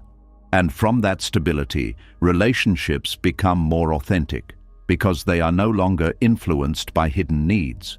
They are experienced as they are, without the same level of tension, without the same level of expectation, without the same silent pressure.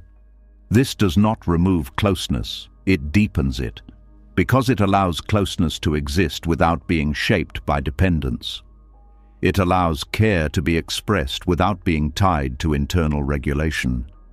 It allows both people to be present as they are, without needing to carry more than their own experience. And this is where the silent violence of emotional dependence begins to dissolve, not through force, not through rejection of connection, but through understanding, through seeing the pattern clearly, through recognizing where reliance has taken the place of presence, and gently, steadily allowing that reliance to soften, until what remains is connection without burden, care without pressure, and closeness that does not need to be held tightly in order to exist.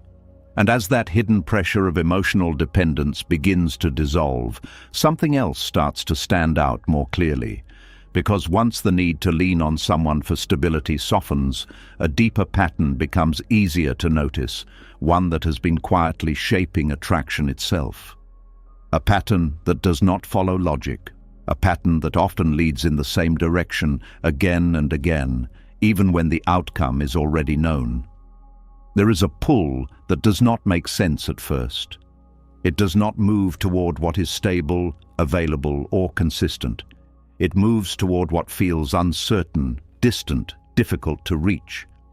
And even when there is awareness, even when there is understanding, the pull can still remain.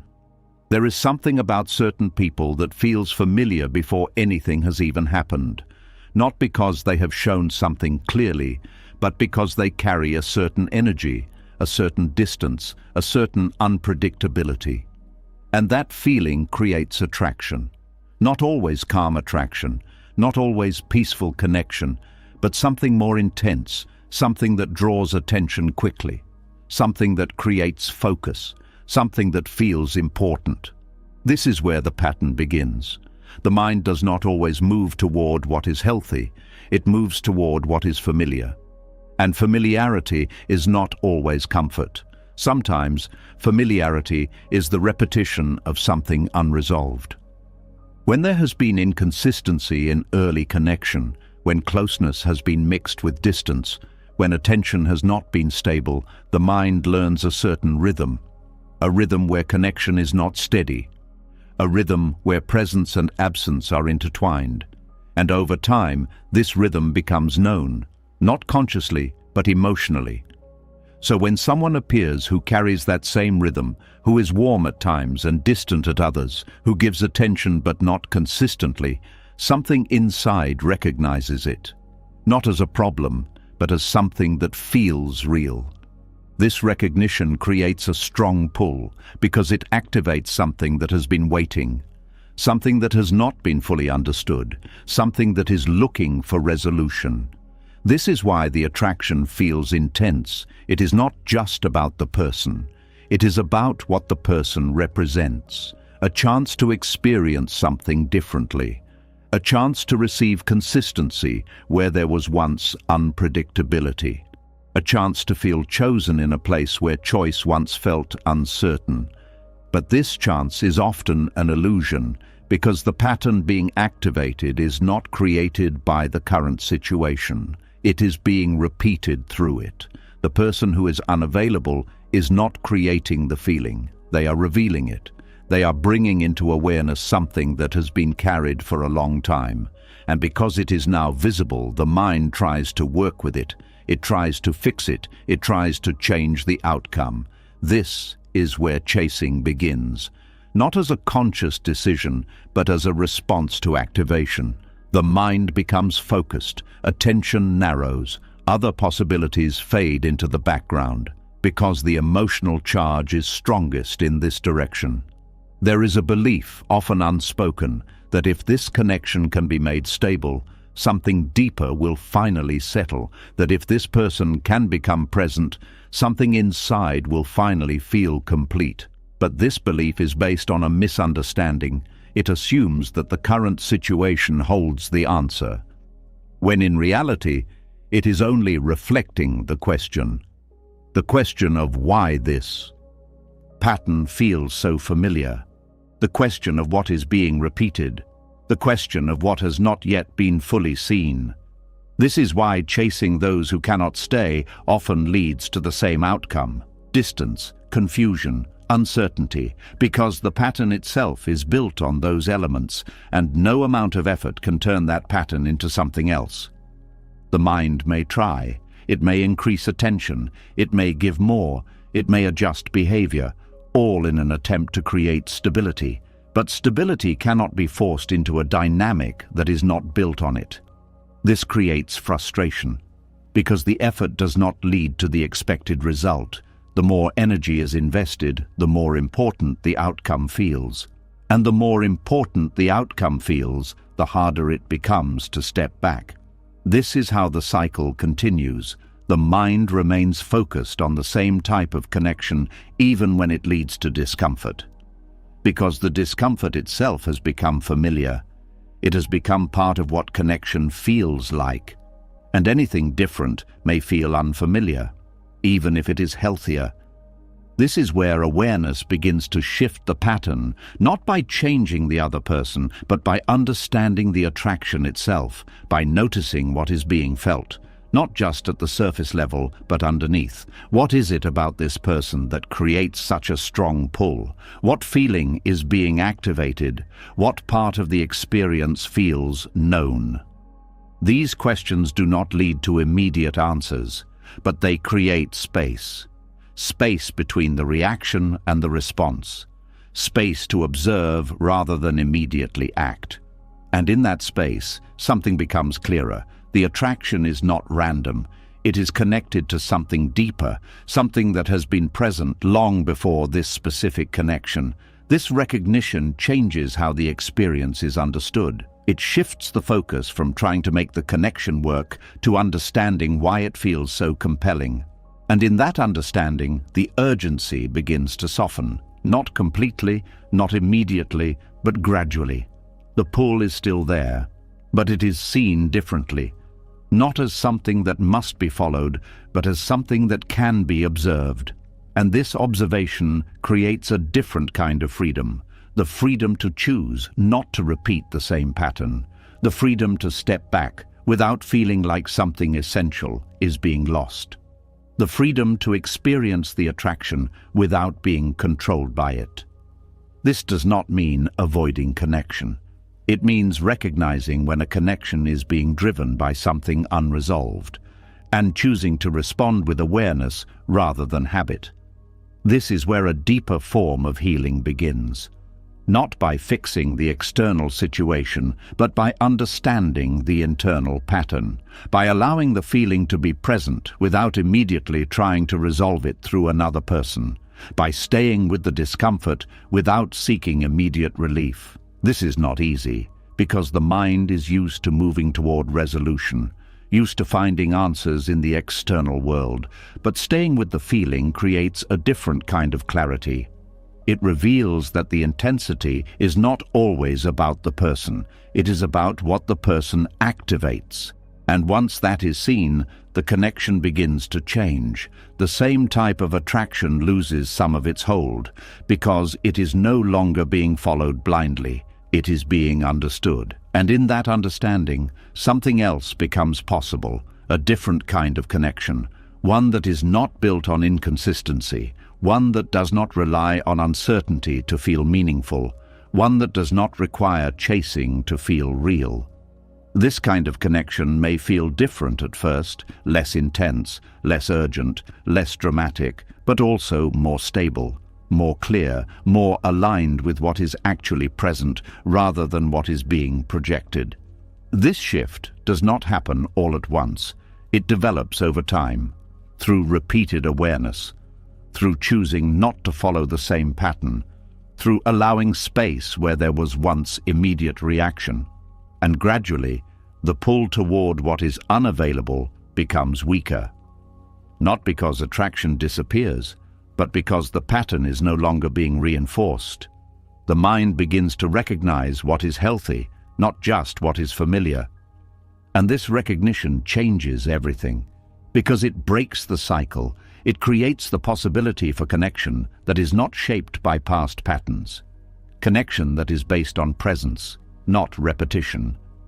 And in that space, something new begins to form. A sense of clarity, a sense of stability, a sense of being able to choose rather than being pulled. And that is where the pattern of chasing those who cannot stay begins to fade. Not through force, not through denial, but through understanding, through seeing clearly what has been hidden within, the attraction, and allowing that clarity to guide a different path. And as that old pattern of chasing what cannot stay begins to lose its grip, another truth starts to rise, one that sits underneath every attachment, every fear, every longing to keep things exactly as they are. Because even when you understand why you run after what is distant, there is still a deeper pain waiting beneath that pattern. It is the pain of change. It is the pain of seeing that no bond, no matter how beautiful, can remain frozen in one perfect form forever. And this is where the heart resists the most. Something inside already knows that everything moves, yet another part keeps begging life to make an exception. There is a sorrow hidden inside every human bond, And most people do not notice it at first because the bond itself feels warm, meaningful, and alive. They feel the comfort of being understood, the relief of being close to someone, the softness of shared moments, and they naturally begin to believe that what feels good should continue in the same way. The mind takes a living experience and quietly turns it into an expectation. It says, this should last, this should stay, this should not change. That is how suffering begins long before any ending arrives. The pain is not only in losing someone, the pain begins the moment the mind demands permanence from something that belongs to time. A relationship is not a statue. It is not a wall built from stone. It is a moving thing. It breathes, expands, contracts, deepens, weakens, renews itself, or fades. It is shaped by seasons, by growth, by wounds, by distance, by new understanding, by disappointment, by maturity, by silence, by life itself. Yet the mind keeps wanting to preserve one version of it, usually the version that made it feel safest. This is why so many people suffer even while the relationship still exists. They are not grieving what is gone. They are grieving the fact that what is here no longer feels the way it once did.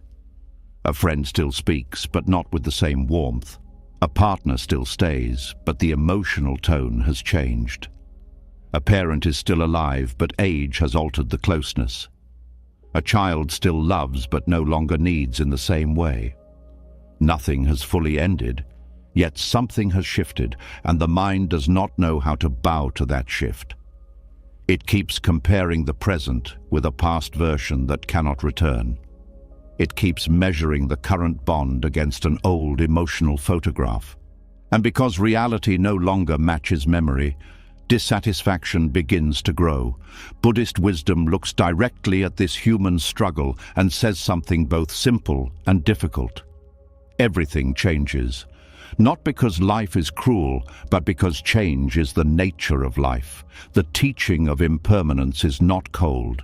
It is not meant to make love feel meaningless. It is meant to make love honest. It asks you to stop building your peace on the false promise that anything outward can remain untouched by time. This truth is hard for the heart, because the heart wants to rest in what feels beautiful. It wants to believe that if something is pure enough, deep enough, sincere enough, it will be protected from change. But no relationship escapes movement.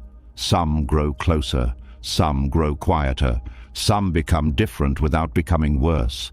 Some must loosen in order for both people to grow. Some end in pain, some end with gratitude. Some remain but transform so completely that they no longer resemble how they began. The mind suffers because it confuses change with failure. It thinks that if a bond is no longer the same, something has gone wrong. But many relationships do not break because love was false. They change because life changes the people within them. A person who once needed daily closeness may now need space. A bond that once revolved around dependence may now ask for respect and distance. A connection built in youth may not survive adulthood in the same shape. This does not always mean something bad has happened. It often means reality is moving while the mind is trying to stay still. This resistance creates a deep inner violence. Instead of grieving naturally, the mind argues with what is. It says, this should not be happening. They should still be the same. We should still feel the same. Things should go back. And because reality never obeys that protest, the person becomes trapped between memory and the present. They are no longer living the relationship that exists. They are mentally fighting for the relationship that used to exist. This is why the suffering becomes so exhausting. It is not only sadness. It is sadness mixed with resistance. Resistance is what hardens pain. A human heart can feel loss and still heal. It can feel distance and still remain open. It can even survive endings with dignity when it stops arguing with the law of change. But when it refuses to accept that every bond is impermanent, pain becomes identity. The person does not just feel hurt.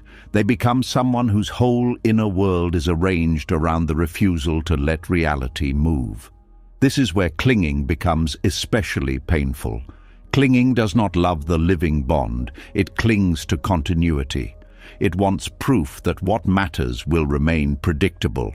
It wants tomorrow to guarantee yesterday. It wants the emotional arrangement to stay in place. But no amount of fear can stop impermanence.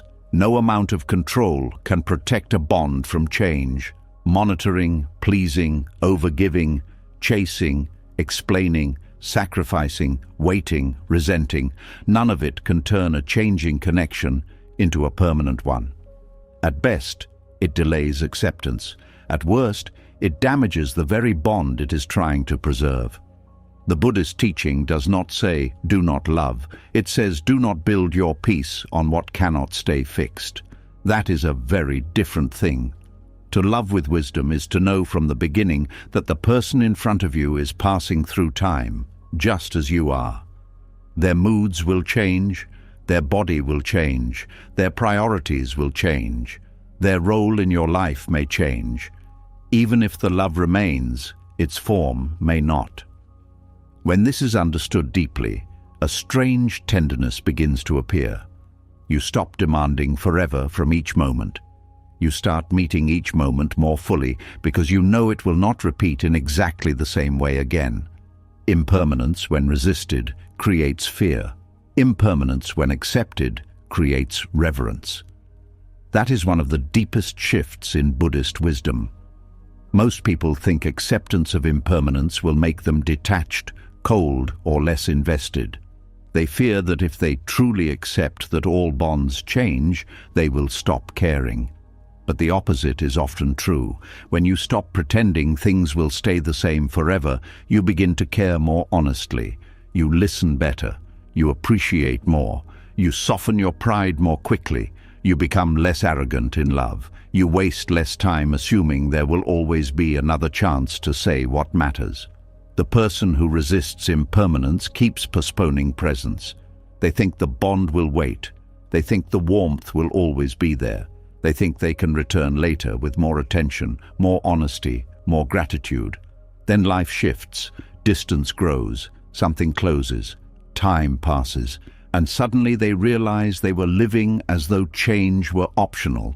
Impermanence is not only about death or dramatic endings, it is happening in quiet ways every day.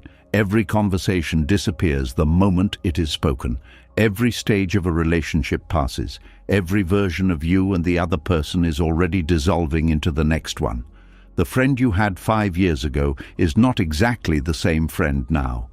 The mother you knew as a child is not the same mother you know as an adult. The partner you first fell in love with is already changing, just as you are. Even the self that says, my relationship is changing moment by moment.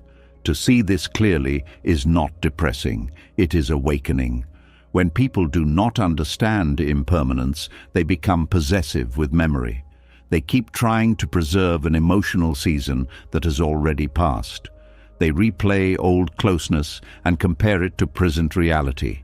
They keep saying, we used to be like this. They keep trying to force the current bond to wear the clothes of the past. But life does not move backward. The spring blossom does not return by being pulled. The mind's inability to accept this creates bitterness.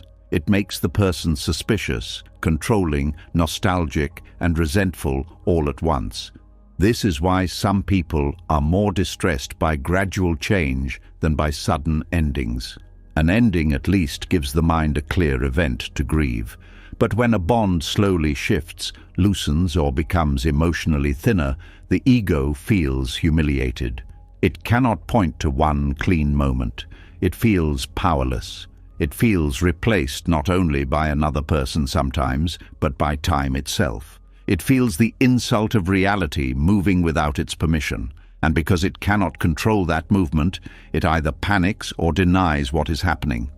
Denial is one of the ways people protect themselves from impermanence. They pretend the distance is temporary when it is becoming structural. They tell themselves the silence means nothing when the bond is changing form. They keep performing the same emotional habits while the relationship has already moved into another phase. Denial feels safer than surrender because surrender sounds like giving up. But Buddhist surrender is not defeat. It is clarity without violence. It is the willingness to stop lying to yourself about what is changing. This clarity does not always mean leaving. It does not always mean cutting ties. Sometimes acceptance of impermanence means allowing a bond to become different without punishing it for no longer being what it once was. A friendship may become less frequent, yet still remain sincere. A parent-child relationship may become less dependent and more distant on the surface while becoming more respectful underneath. A romantic bond may lose intensity but gain honesty. Impermanence does not only take away, sometimes it transforms. But transformation can only be seen when the mind stops worshipping continuity. If you only value what stays the same, you will miss the wisdom in how things evolve. This is one of the reasons spiritual maturity changes the way a person loves. A mature heart no longer asks only, "How do I keep this?" It begins to ask, "What is this becoming?" That question is softer. It is more awake. It allows reality to speak. It allows the bond to reveal its actual shape rather than forcing it into an old image. That is how compassion enters where control used to live. Impermanence also reveals the difference between appreciation and ownership. Ownership says, because this matters to me, it should remain available to me in the same way. Appreciation says, because this matters to me, I will meet it fully while it is here. Ownership becomes tense. Appreciation becomes humble. Ownership fears change as theft. Appreciation sees change as part of the cost of being alive. This is why Buddhism keeps returning to the theme of grasping. The issue is not that relationships are temporary. The issue is that the mind keeps trying to hold temporary things as if they were permanent. This grasping creates suffering not because human bonds are wrong, but because the way the mind relates to them is distorted. It wants certainty from moving things. It wants fixed identity from changing roles. It wants endless emotional security from another human being who is also vulnerable, changing, confused, and impermanent. No one can give you permanence because no one possesses it. Once this becomes real inside you, compassion deepens. You become gentler toward others because you stop demanding the impossible from them. You stop acting shocked that they changed. You stop treating every shift as betrayal. You begin to see that they too are moving through conditions they cannot fully control. Their mind changes, their fears change, their path changes, their wounds change. Just as you are not the same person from one season of life to the next, neither are they. This does not excuse cruelty. It does not mean accepting disrespect. Buddhist understanding is not passive blindness. It simply means that you no longer multiply pain by pretending that what changes has committed a cosmic crime. You can still set boundaries. You can still walk away. You can still mourn. But you do so without the extra suffering that comes from demanding that impermanence stop being true. There is also another side to this teaching that many people overlook. Impermanence is not only why things end, it is also why pain ends.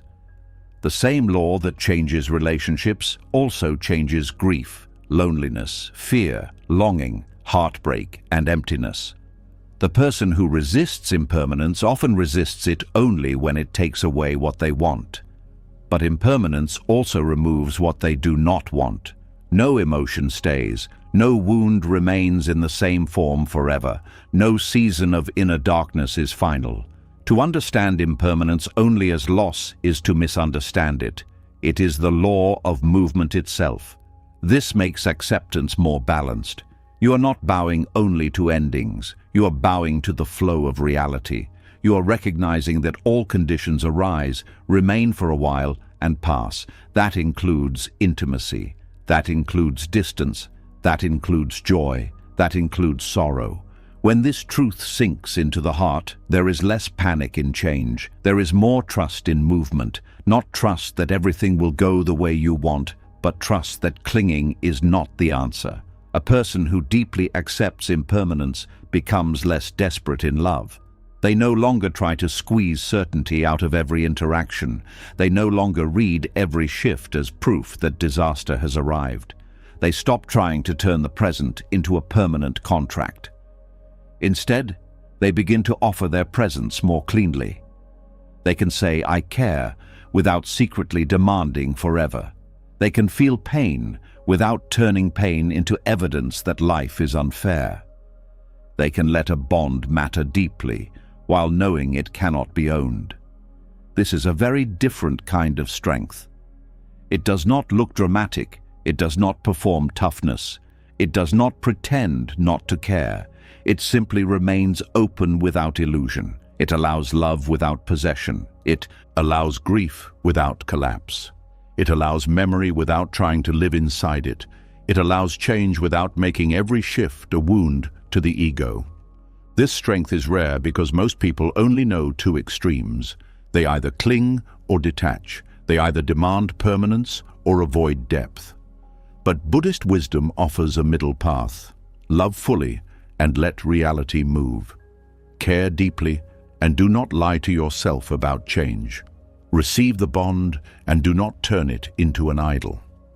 Let the moment be sacred and let it pass when it passes. There is enormous peace in this, though the peace usually comes after the mind stops arguing.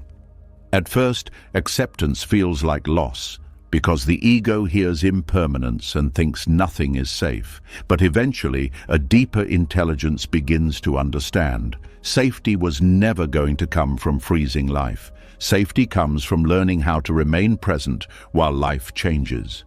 Safety comes from loosening the grip. Safety comes from not building your identity on what cannot stay. Safety comes from intimacy with truth. And truth says every relationship is temporary in form, even when its meaning stays with you. A person may leave and still shape your soul. A friendship may fade and still remain one of the holiest chapters of your life. A love may end and still teach you how to see. Temporary does not mean trivial. This is one of the most healing insights of all. The mind often assumes that if something did not last forever, it failed or did not matter enough. But impermanence does not erase value. A sunset matters, though it disappears. A season matters, though it ends. A conversation matters, though it cannot be repeated exactly. Human bonds are the same. Once you truly understand this, you stop asking permanence to prove meaning. You begin to honor what was given, what was learned, what was real in its time. You become less obsessed with duration and more sensitive to depth. You stop saying it only mattered if it stayed. You begin to say it mattered because it was real while it was here. That shift frees the heart from a great deal of unnecessary suffering. It does not make endings painless. It makes them cleaner. It removes the poison of resistance. It allows grief to be grief, not a civil war against reality. It lets the tears come without needing to add the story that life has betrayed you. It lets a bond loosen without requiring you to harden in order to survive it. And perhaps most importantly, it returns you to the present. Because resistance to impermanence always pulls attention away from what is here. It either drags you backward into memory or forward into fear. Acceptance brings you back. It says, this is what the bond is now. This is what this moment offers now. This is what can be said now. This is what can be loved now. That is where life actually happens. Not in the version you want to preserve, not in the version you fear is coming, but here. When you live this way, relationships become less like cages and more like sacred meetings. You stop trying to lock people into roles. You stop demanding that every closeness maintain the same shape. You stop believing that change always means betrayal. And because you stop fighting the truth of impermanence, you suffer less each time life moves, which it always will. This is not the end of attachment yet, but it is one of the deepest cracks in its illusion. Because attachment feeds on the fantasy that what is loved can be made fixed. Impermanence breaks that fantasy gently but completely. And when the heart stops begging life to stand still, it begins to discover something quieter than possession and stronger than fear. It begins to discover how to love what changes without being destroyed by change. And as the heart begins to accept that no bond can stay frozen forever, another truth slowly rises from underneath that understanding. Because even when a person stops fighting change, there is still one more illusion that can keep attachment alive. A painful one, a very human one.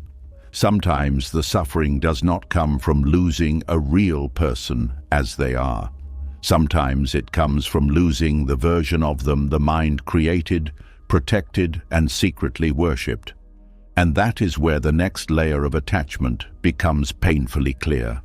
There is a kind of love that is not really love at all, at least not in the clean and honest sense. It feels deep. It feels intense. It feels meaningful. It can even feel sacred. But when you look closely, it is not always directed toward the real person standing in front of you. It is directed toward an image, a private version of them, a mental shape built from longing, memory, hope, and emotional need. This is one of the most painful illusions in attachment because it can survive even when reality has already changed. A person may show you who they are again and again, but the mind keeps relating to who it wants them to be, who they used to be, or who it believes they will become one day. And as long as that image remains stronger than reality, suffering continues.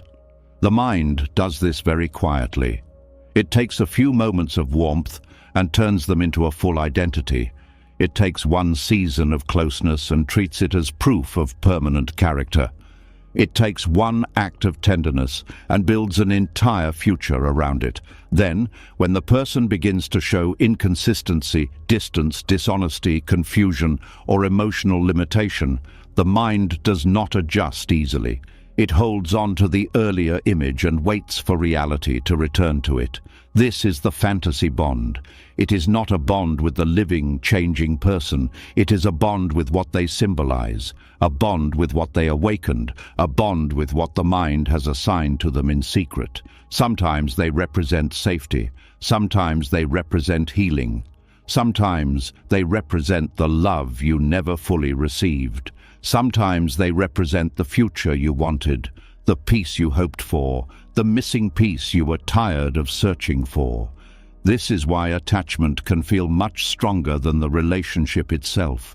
The intensity is not only coming from what is happening between two people, it is coming from what one person has come to represent inside the other. A real human being is always complex. They are mixed, limited, inconsistent, evolving. They have contradictions. They have wounds. They have blind spots. They have moments where they disappoint. They cannot remain a symbol for long unless the mind keeps editing reality. And that is exactly what attachment often does. It edits. It highlights what fits the fantasy and pushes aside what threatens it. It remembers the sweetness and minimizes the coldness. It magnifies promises and excuses patterns. It turns fragments into proof. It says, this is who they really are, whenever something beautiful appears, and they are just confused whenever something painful appears. In this way, the fantasy stays alive not because the person sustains it, but because the mind protects it. This is one reason people stay emotionally tied to those who are not truly available. The real person may already be showing their limits clearly. They may be inconsistent, emotionally closed, avoidant, self-centered, or simply unable to love in the way the other person longs for. But the one who is attached is not relating only to those facts. They are relating to the image behind the facts, the possibility behind the behavior, the imagined self that they believe is hidden underneath all the confusion. So they wait, they interpret, they give more chances than reality deserves. Not always because they are weak, but because they are not grieving a real person yet. They are still protecting an image. The fantasy bond often begins early in a relationship. Very little may have happened in objective terms, yet the emotional significance becomes enormous. A certain look, a few deep conversations, a moment of vulnerability, a period of intense closeness, and suddenly the mind begins weaving a story. This person understands me, this person sees me, this person is different, this person could change everything. The speed of this inner storytelling is important to notice. It tells you that attachment is rarely based only on who the person is in reality. It is often based on how quickly the mind uses them to build meaning. The person becomes a screen onto which unmet hopes are projected. And once that projection forms, the real relationship becomes harder to see. You are no longer dealing with only what they do. You are dealing with what they mean to you. You are not just receiving their presence. You are filling it with old desire, old pain, old emptiness, old imagination. This is why the loss of a fantasy bond can feel more devastating than the loss of a clearly unhealthy connection should feel. What is collapsing is not only a relationship, it is a whole inner construction, a whole emotional architecture, a whole future that the mind had already started living inside. That collapse feels brutal because it exposes how much had been invested in something that was not fully real. It is painful to discover that what you loved was partly true and partly imagined. Painful to realize that much of your devotion was not to the actual human being, but to what they once gave you in a certain moment, or what you hoped they would continue to give. Painful to admit that you were waiting not only for them, but for what they represented in your emotional world. Sometimes they represented rescue. A person who arrives at the right emotional moment can quickly become larger than life, not because they are extraordinary in some objective way, but because they meet you at a place of deep vulnerability. If you are tired, lonely, grieving, starved for tenderness, confused about your worth, or desperate for relief, even limited warmth can feel like salvation. And when that happens, the bond becomes charged with more than affection. It becomes tied to survival. The person is no longer just a person. They are the one who made the pain stop, even if only briefly. That is a dangerous kind of meaning for the mind to attach to anyone, because once someone becomes linked to rescue, it becomes very hard to see them clearly. Their flaws are filtered through gratitude. Their inconsistency is softened by memory. Their emotional unavailability is explained away because the original comfort they gave still echoes powerfully inside you. But comfort is not always truth, and the fact that someone once soothed you does not mean they are who you believe them to be.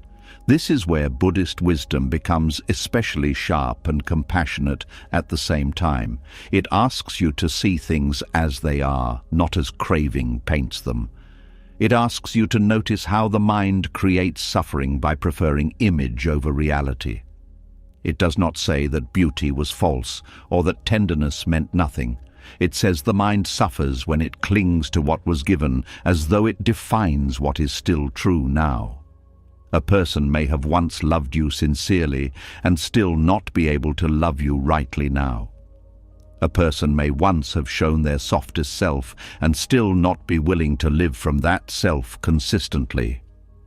A person may have awakened something beautiful in you and still not be your path. These truths are hard to accept because the fantasy bond does not live in the present. It lives in the emotional memory of what felt possible, and possibility is intoxicating. Many attachments survive not because the connection is truly alive, but because possibility remains unclosed. The mind says, but they could become this, or maybe the person I felt that day is the real one, or maybe if the timing changes, everything will open again. These thoughts keep the image intact. They keep you bonded to a future version of someone who may never actually arrive. This is one of the deepest forms of self-abandonment. You stop relating to what is true and begin relating to what is hoped. You stop asking, who are they consistently, and begin asking, who might they become if enough goes right? You stop responding to reality and begin negotiating with fantasy. This is exhausting for the heart because fantasy never fully satisfies. It offers emotional intensity without real ground. It keeps hope alive, but not peace. It keeps longing alive, but not clarity. It lets you feel connected to something beautiful while leaving you stuck inside uncertainty. Real love becomes possible only when fantasy begins to die. Not because romance must become cold or cynical, but because honesty must become stronger than projection. To love a real person is to allow them to be what they are, not what you need them to symbolize. It is to see the whole of them, not just the parts that support your emotional dream. It is to stop asking them to heal what they did not break, to complete what only you can face within yourself, or to become the final answer to wounds that are older than the relationship. This does not mean the heart becomes closed, it means the heart becomes sober, and sobriety in love is not the absence of feeling, it is the presence of truth. A sober heart can still love deeply, it can still feel wonder, tenderness, passion, devotion, but it no longer confuses intensity with destiny. It no longer assumes that being stirred means being aligned. It no longer treats emotional symbolism as proof of relational reality. This is especially important when someone represents something from your past. Attachment often forms around repetition, but not always through obvious pain. Sometimes it forms because the person resembles an old emotional promise. A distant parent you once wanted to win over, a warm but unstable caregiver whose love felt magical when it appeared. A family pattern where love had to be earned through patience, goodness, understanding, or self-erasure. When someone in adult life carries even a faint echo of that emotional pattern, the attachment may become charged immediately. The person is no longer just a present-day human being. They become an old door, an old story, an old chance to finally receive something differently. This is why the bond feels bigger than the actual relationship often justifies. You are not only loving them, you are trying to complete something through them, trying to get a different ending to an older wound, trying to make this one stay where another once left, trying to have this one choose where another once withheld, trying to feel safe now in the exact place that once made you ache. But when a relationship becomes the stage for unfinished emotional history, clarity disappears. The other person is pulled into a role they may never have agreed to play, and you, without noticing, become more loyal to the emotional script than to what is actually unfolding. This is how people stay attached to symbolic meaning even when the real bond no longer nourishes them. A person may be unkind, but they still represent the dream of finally being chosen. A person may be inconsistent, but they still represent the moment tenderness first entered your loneliness. A person may no longer show up, but they still represent the future in which all your waiting would finally make sense. The attachment is not being fed by reality anymore. It is being fed by meaning. And meaning can be more powerful than facts when the heart is hungry. That hunger must be understood, not judged, because no one builds a fantasy bond for no reason. The mind creates idealized images because it is trying to organize pain. It is trying to preserve hope. It is trying to avoid the shock of seeing that a needed source of comfort is limited, unavailable, or gone. Fantasy softens disappointment for a while. It keeps the heart from breaking open too quickly. But what protects you temporarily can imprison you over time. If the image is never questioned, you stay tied to what is not fully real. You keep waiting for evidence that your internal story was correct. You keep arranging your emotions around fragments. You keep explaining away what your deeper wisdom already knows. This is why healing often begins with a very quiet, very painful act: seeing. Seeing the person without the glow of longing around them, seeing them without the old memory covering the present, seeing them without the future fantasy editing what is here now. This kind of seeing is not cruel. It is compassionate. It allows both you and the other person to return to truth. You stop forcing them to be your healer, your savior, your lost home, your proof of worth, your unfinished answer. You allow them to be a human being, limited, changing, complicated, unable to carry what your fantasy asked them to carry. And at the same time, you return those missing pieces to yourself. The safety you wanted them to represent becomes something you must slowly build inside. The tenderness you hoped they would restore becomes something you must learn to offer your own life. The sense of worth you hoped their choosing would confirm becomes something you must discover beneath all choosing and rejection. This is where the fantasy bond begins to loosen. Not because the feelings were fake, but because the projection is no longer needed in the same way. You begin to separate the person from the meaning you placed on them. You begin to say, yes, they mattered, but they were not all that my mind made them into. That sentence is a form of liberation. It does not erase beauty, it restores proportion. It does not erase grief, it makes grief cleaner. Because now you are not grieving a myth.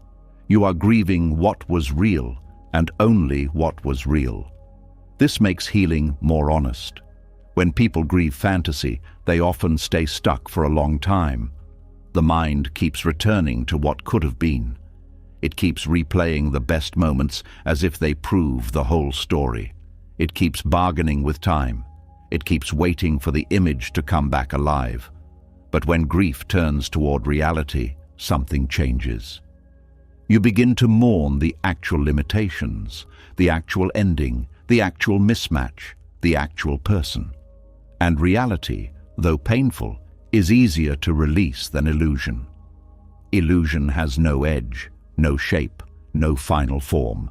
It can keep shifting to protect itself. Reality is sad, but clean.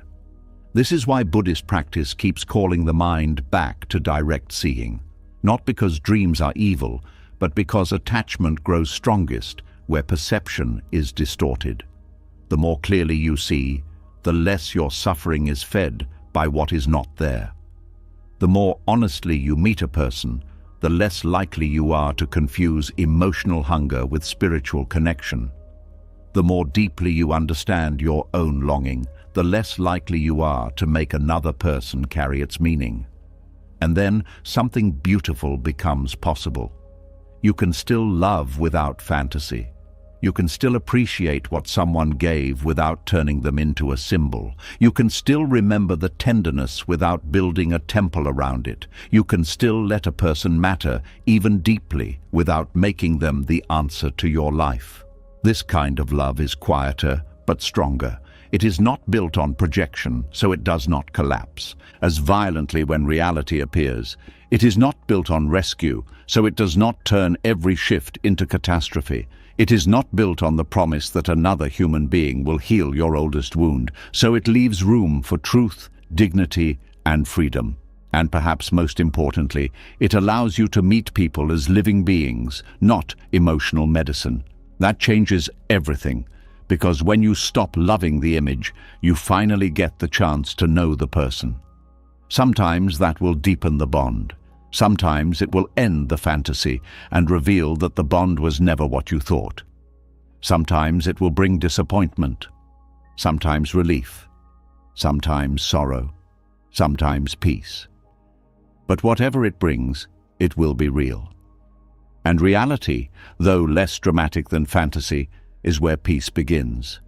The heart suffers deeply when it clings to representation instead of truth. But once it begins to see clearly, once it understands how attachment turns a person into a symbol of healing, salvation, completion, or return, a quiet freedom begins to open. You no longer have to worship what someone once gave. You no longer have to stay loyal to a version of them that appears only in memory.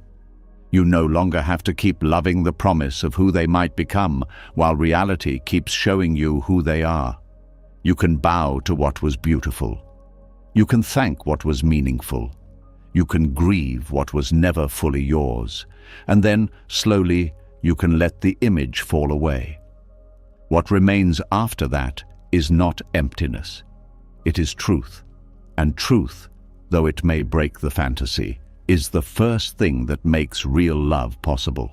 And as the fantasy begins to fall away, another truth waits underneath it, quieter and more difficult to face.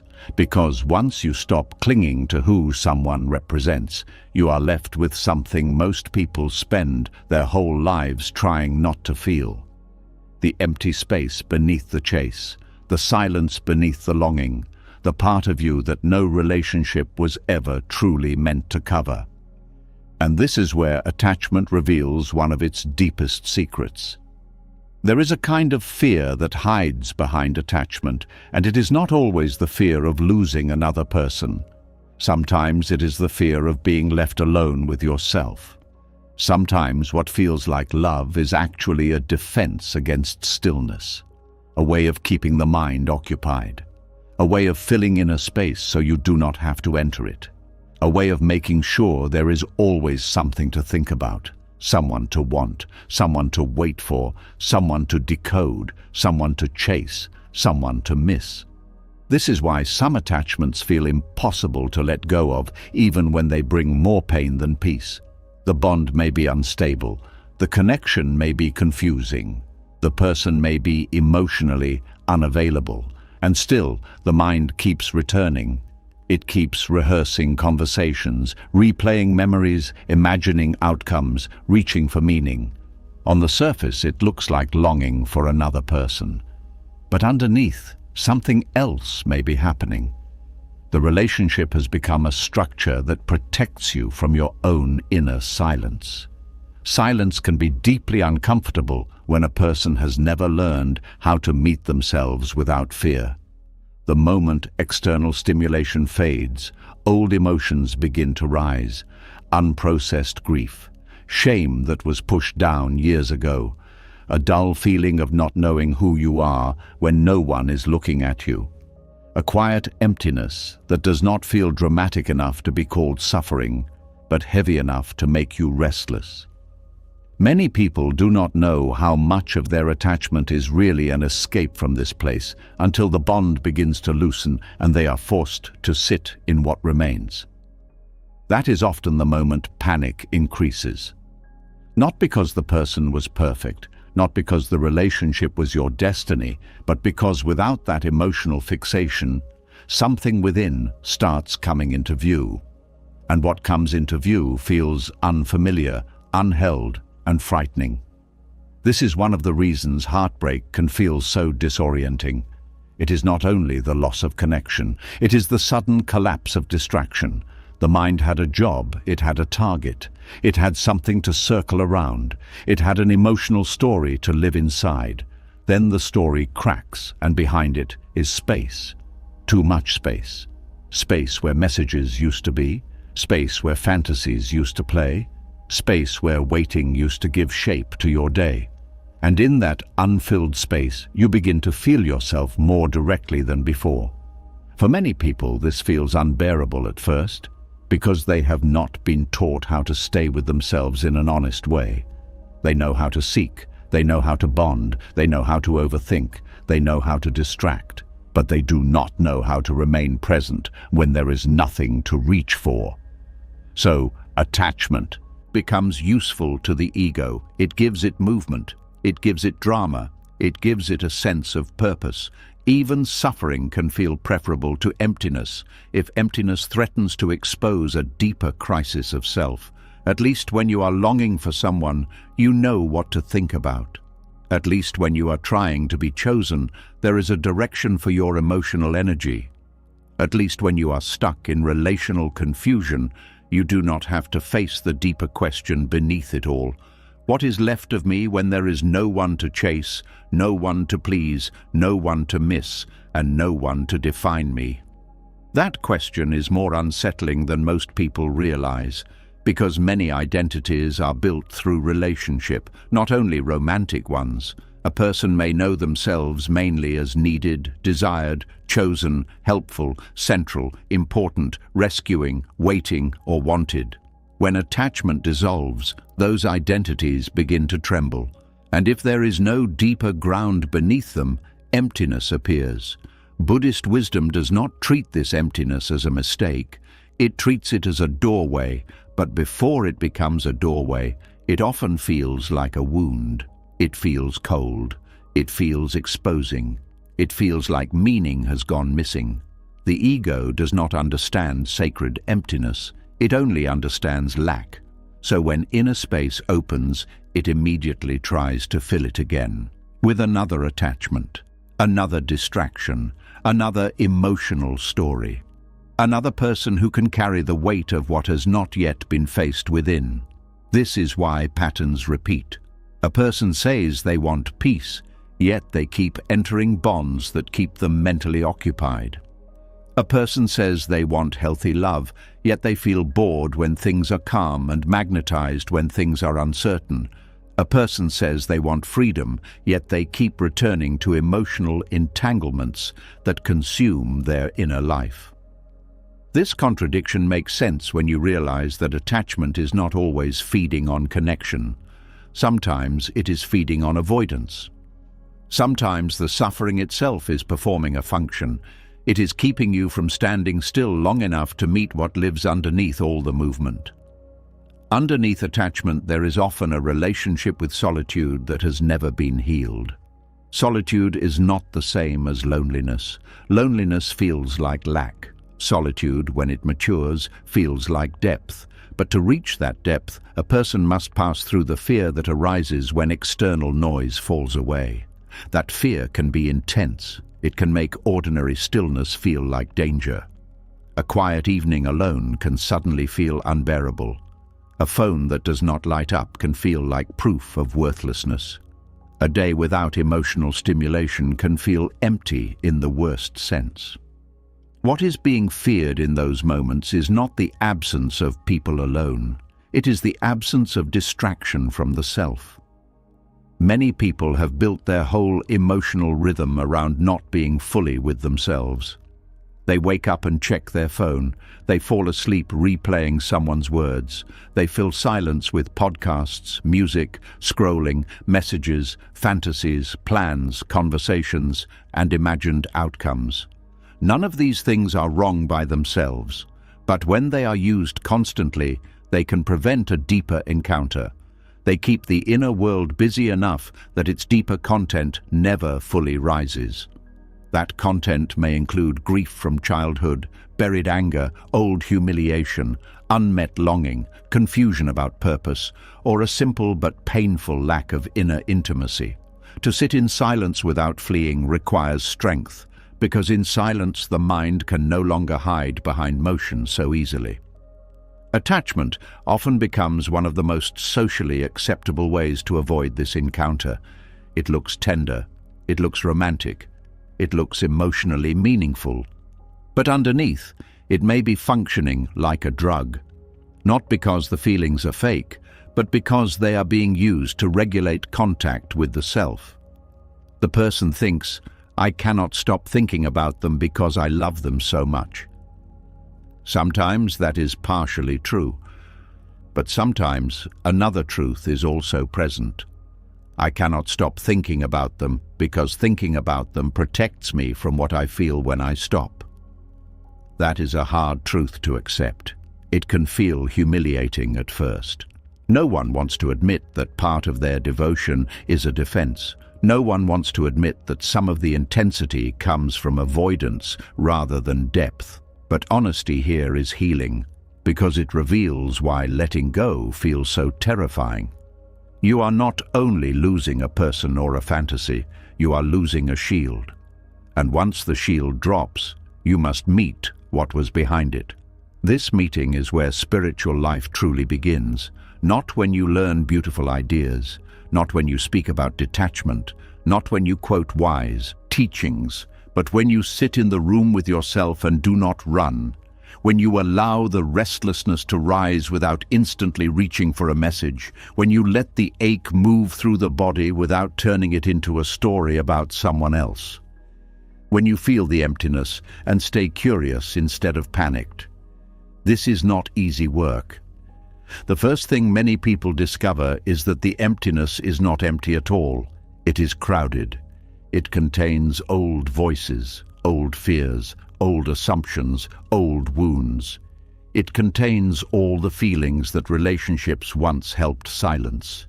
It contains the parts of the self that were neglected because there was always someone else to focus on. It contains the child within who learned to look outward for comfort because inward felt barren or unsafe. This inner meeting can bring sadness. A person may realize how long they have been abandoning themselves, how often they left their own body and mind to chase closeness elsewhere, how little time they have spent simply being with their own life without turning away. This sadness is important. It is not failure. It is the beginning of compassion. Because once you see how attachment has been used to avoid yourself, you stop judging your patterns so harshly. You begin to understand them. You see that they were attempts to survive inner disconnection. Imperfect attempts, painful attempts, costly attempts, but still attempts. And from understanding comes a gentler kind of change. You do not heal by attacking attachment. You heal by strengthening your capacity to remain present without it. That means learning to sit in silence for a little longer than before. Learning to notice the impulse to reach outward without obeying it immediately. Learning to feel loneliness in the body without turning it into a demand that someone must fix it. Learning to ask, what is here right now in me, instead of always asking, why are they not here for me? This shift changes the center of gravity. The emotional life stops revolving only around the other person and begins to revolve around awareness. Awareness is what makes inner emptiness transform. Without awareness, emptiness feels like a hole. With awareness, emptiness becomes space. A hole feels like something is missing. Space feels like something can finally breathe. This is one of the deepest differences in spiritual understanding. The ego fears emptiness because it experiences it as non-existence. But awareness begins to recognize that what feels empty is often only unoccupied by noise. It is not a dead place. It is an open place. A place where truth can arise, a place where the self can be met without performance, a place where desire does not have to be constantly obeyed.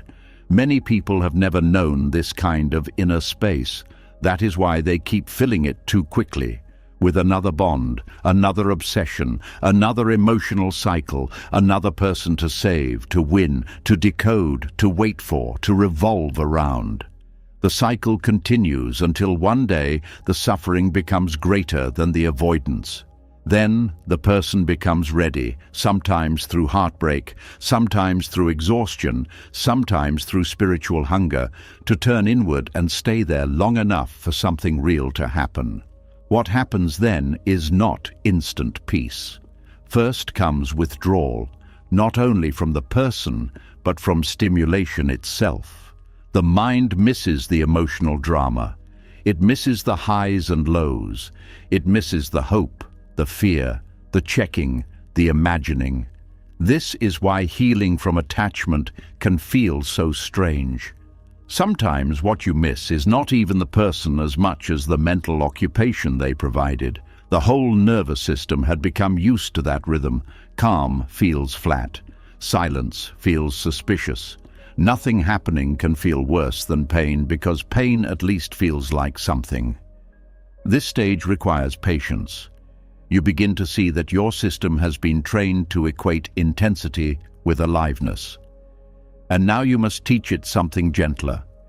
You must teach it that peace is not emptiness in the bad sense, that stillness is not abandonment, that a quiet day is not a meaningless day, that being alone with yourself is not the same as being unloved.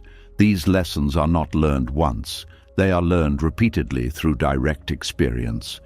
You stay home one evening and survive your own company. You wake up without checking for their message and realize the world did not collapse. You sit with discomfort and notice that it rises, peaks and falls. You stop chasing stimulation and begin to hear your own thoughts more clearly. At first, those thoughts may be painful, but eventually they become more honest, more spacious, more kind. This is how self-intimacy grows. Self-intimacy is very different from self-analysis. It is not the endless picking, a part of feelings. It is the ability to remain lovingly present with your own inner life. It is the ability to say, "This ache is here," without immediately making someone else responsible for removing it. It is the ability to feel restless and not call it proof that you need another attachment. It is the ability to be touched by longing without building a whole identity around what is absent. Once self-intimacy deepens, relationships begin to change naturally. You no longer need them to drown out your inner world. You no longer need every connection to rescue you from stillness. You no longer fall so quickly into obsession when someone makes you feel briefly alive, because you are no longer starving in the same way. You have begun feeding yourself with presence. This is one of the most beautiful shifts in Buddhist practice. You stop approaching relationships as escape routes from your own mind. You start approaching them from wholeness, not complete perfection, not some emotionless state, but a deeper groundedness. You can enjoy connection without using it to avoid your own depths. You can miss someone without collapsing into panic. You can feel desire without turning it into a project of salvation. And perhaps most importantly, you stop making silence the enemy. Silence becomes a teacher. In silence, you begin to hear how much fear used to move your choices. In silence, you begin to notice the parts of you that need tenderness, not distraction. In silence, you learn that emptiness does not kill you. It reveals you. The self you meet there may not be polished. It may be wounded, lonely, ashamed, uncertain, and tired. But it is real. And real is where healing can happen.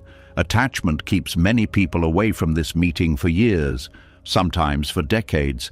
They remain always on the edge of themselves, always leaning towards someone else, always arranging their life around an outside source of emotional intensity. They call that closeness, but often it is exile from their own center. Returning to that center is one of the hardest things a person can do. It is also one of the holiest. Because when you can finally sit in your own life without fleeing, something powerful changes. You stop begging others to save you from your inner world. You stop turning every bond into a wall against emptiness. You begin to see that what terrified you was not a void waiting to swallow you. It was a room you had not entered yet. And once you enter it gently, with awareness, with breath, with patience, it does not remain a void. It becomes a place of listening, a place of rest, a place where you can feel pain without being owned by it, a place where you can be alone without feeling erased, a place where your worth is not dependent on interruption from outside. This is the beginning of a profound freedom, because when you are no longer terrified of meeting yourself, attachment loses one of its deepest roots. It can no longer control you so easily through the fear of inner emptiness. The silence that once felt unbearable becomes spacious. The solitude that once felt like punishment becomes clean. The self that once felt too difficult to face becomes familiar. Then relationships are no longer needed in the same desperate way. They become gifts, not hiding places. They become encounters, not anesthesia. They become part of life, not protection from life. And this is where the next transformation quietly begins. Because once you no longer need another person to shield you from yourself, you start to see more clearly how many emotions that looked dark and possessive were actually carrying something much softer underneath. Something wounded, something grieving. Something afraid of being forgotten the moment attention moves elsewhere, and as that inner space becomes less frightening, as silence no longer feels like something to escape, another emotion begins to show itself more honestly. Because when you stop running from yourself, you also stop hiding from what you feel. And among all the emotions that begin to surface, one stands out as especially misunderstood. It arrives suddenly. It tightens the chest. It creates thoughts that feel sharp, uncomfortable, sometimes even embarrassing. It makes you compare. It makes you question. It makes you feel like something is slipping away, and most people call it jealousy. There is a feeling that people rarely want to admit, even to themselves. It feels uncomfortable. It feels small. It feels like something that should not be there, especially when you believe you care about someone in a pure way. But it appears anyway. Quietly at first, then more strongly when something triggers it. A shift in attention, a new person entering the space, a change in how you are treated, and suddenly something inside reacts. The common belief is that jealousy is about possession, about wanting to control, about not wanting to share, about feeling threatened by others. But when you look deeper, something more fragile is often hidden underneath. Jealousy is not always anger, it is often grief, a quiet kind of grief that has not yet been recognized for what it is. It is the feeling that something meaningful is about to be lost, not necessarily in a dramatic way, not necessarily with a clear ending, but in a subtle, uncertain way that feels difficult to name. A fear begins to form, not always as a clear thought, but as a feeling that you are becoming less important, less central, less remembered. And that feeling carries sadness, because beneath the reaction, there is a simple longing to matter, to be held in someone's awareness in a way that feels stable, to not be forgotten when attention moves elsewhere. This is why jealousy can feel so intense. It is not just about another person being present.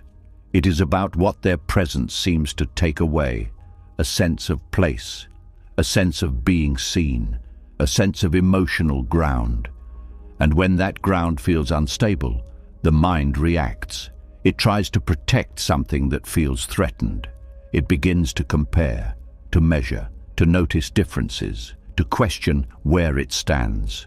But these reactions are not the root. They are expressions of something deeper, a quiet sorrow that has not been fully acknowledged, a sorrow that says, "I am afraid of disappearing." This fear does not always come from the present situation. It often has deeper roots, moments where attention was lost, times where connection faded without explanation, experiences where being seen did not last. These moments leave an imprint, not as clear memories, but as emotional patterns. And when something in the present resembles that pattern, the feeling returns. Not exactly the same, but close enough to activate it. This is why jealousy can feel disproportionate, because it is not only responding to what is happening now, it is responding to what has been felt before. The mind tries to make sense of it in the present. It says, "This person is the cause." But what is being felt is often a mixture of present perception and past imprint. This mixture creates confusion, because the emotion feels real, immediate, and directed at the current situation. But its depth comes from something that has been carried over time. This is why simply trying to control jealousy rarely works, because it does not address what is underneath. It only tries to manage the surface, the comparison, the thoughts, the reactions, but the feeling remains, and it continues to return, because it is asking to be seen differently. Not as something to suppress, but as something to understand. When you stay with the feeling without immediately reacting to it, something begins to shift. The intensity softens slightly, not completely, but enough to observe. And in that observation, something becomes clearer. There is sadness there, not always obvious at first, but present. A sadness that feels like something is being taken away, or about to be taken away. even if nothing has fully changed yet. This anticipation of loss is what gives jealousy its edge. It is not always about what has already happened, it is about what might happen. And the mind does not like uncertainty. It prefers clear outcomes. So when something feels unclear, it fills the gap, often with fear. And that fear creates a story where you are being replaced, where you are no longer as important, where your place is being taken by someone else. This story may not be true, but it feels convincing because it aligns with the emotional pattern that has been activated. And once the story forms, it reinforces the feeling. The mind looks for evidence. It interprets behavior. It notices small details, all through the lens of potential loss. This is how jealousy grows, not just from what is happening, but from how it is interpreted. And interpretation is shaped by what is already inside. This is why two people can experience the same situation and feel completely different. One may feel calm, the other may feel threatened. The difference is not in the situation alone, it is in the internal landscape, the patterns that have been formed, the meanings that have been attached, the fears that have not been fully seen. Understanding this changes the way jealousy is approached. It is no longer something to fight. It becomes something to listen to. Not the story it tells, but the feeling it carries. Because the story may not be accurate, but the feeling is real. It is pointing to something, a place where security feels uncertain, a place where being valued feels fragile, a place where attention feels necessary to feel stable. These places are not weaknesses. They are parts of the self that have not been fully supported, and when they are activated, they seek reassurance, not always from others, sometimes simply from being understood. This is where awareness becomes powerful. Instead of reacting outwardly, attention turns inward. The question shifts from what is happening out there to what is being felt in here.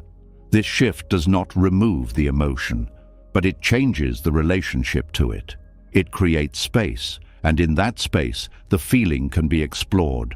Not analyzed in a harsh way, but gently observed. What does it actually feel like? Where is it in the body? What thoughts come with it? What fear is underneath it? These questions do not need immediate answers. They simply open the experience. And as the experience opens, it becomes less overwhelming, because it is no longer being pushed away or acted out immediately. It is being held, seen, allowed. And when something is allowed without resistance, it begins to move. Not disappear instantly, but change.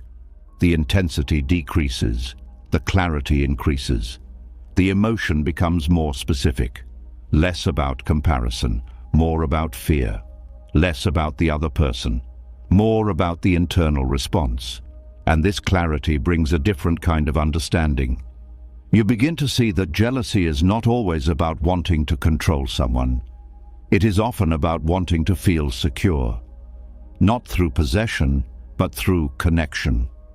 And when that connection feels uncertain, the fear appears. This does not make the fear disappear, but it makes it easier to work with, because it is no longer hidden behind reactions. It is visible. And when it is visible, it can be addressed in a different way, not by trying to eliminate it, but by strengthening the internal sense of stability, by reducing the reliance on external attention to feel grounded, by allowing connection to exist without making it the only source of emotional security. This process takes time, because the patterns are not new. They have been formed over many experiences.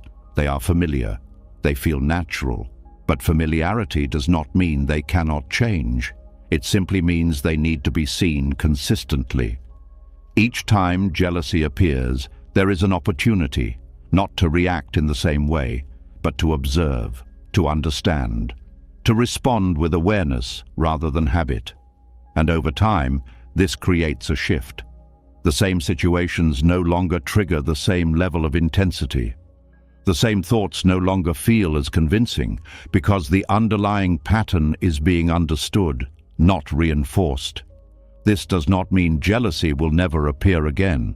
It may still arise in certain moments, but it will be different, less overwhelming, less controlling, more transparent, because it is no longer mistaken for something else. It is seen for what it is, a signal, not of threat, but of sensitivity, a place where attention is needed, not outward, but inward. And when that attention is given, something changes. The fear softens. The need to compare decreases. The sense of self becomes more stable. Not because the external situation has changed, but because the internal response has shifted. And from that place, connection becomes different, less reactive, less dependent, more grounded. Because it is no longer shaped by the same level of fear, it is experienced more directly, without the same need to secure, without the same need to protect, and this allows something deeper to form.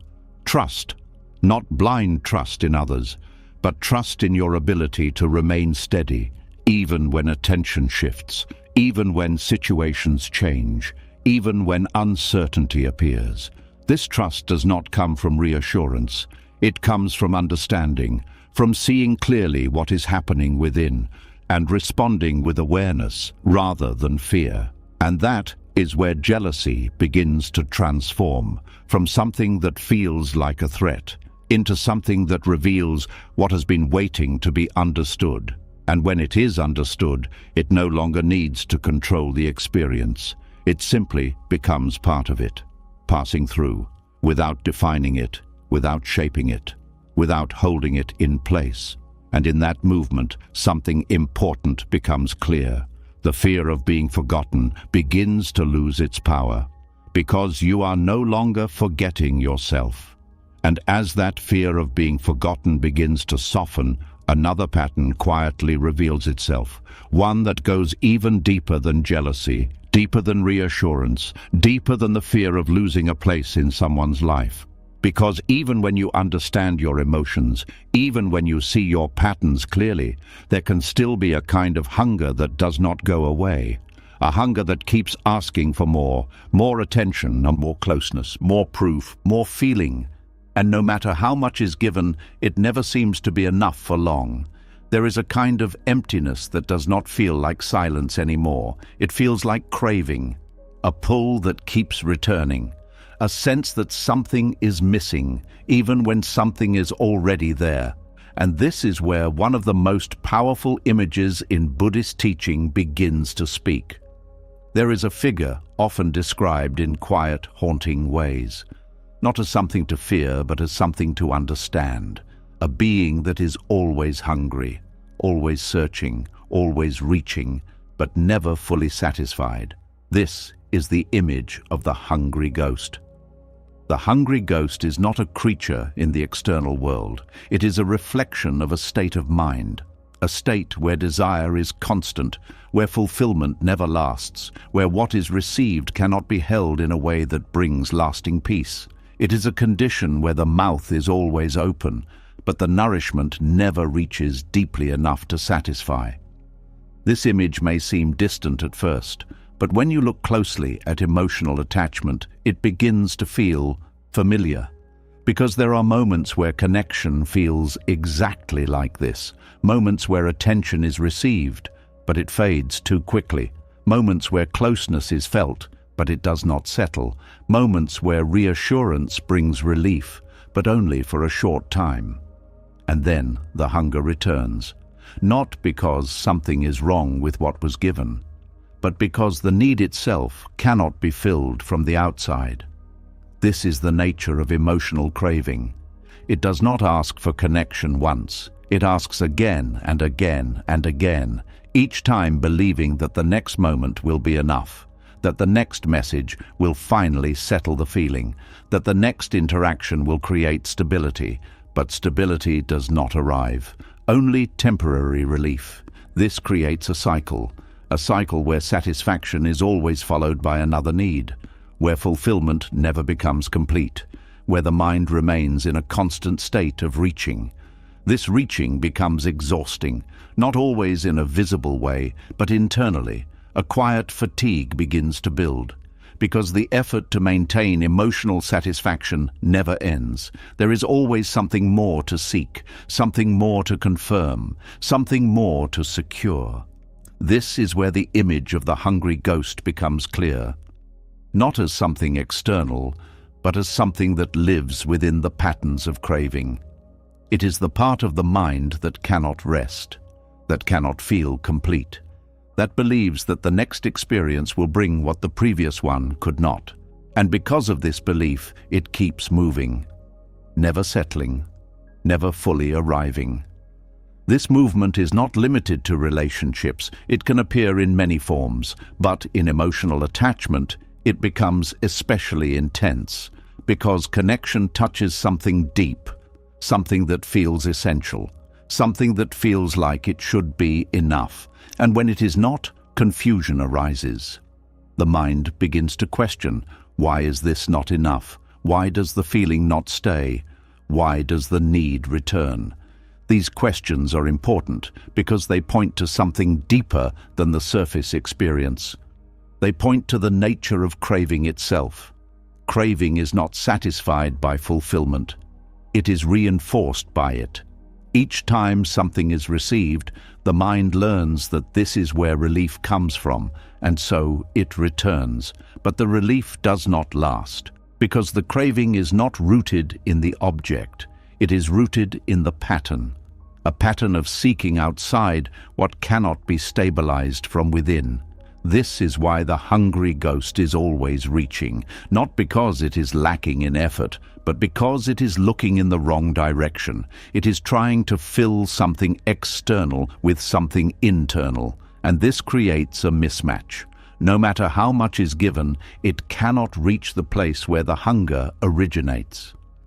This is where understanding begins to change the experience, not by removing desire completely, but by seeing how it operates, by noticing the cycle, the moment of need, the moment of seeking, the moment of receiving, the moment of relief, and the return of the need.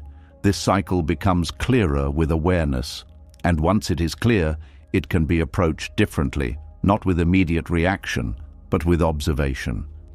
When the feeling of craving appears, there is a choice, not always an easy one, but a possible one. To pause, to feel the hunger without immediately trying to satisfy it, to stay with the sensation of wanting without turning it into action right away.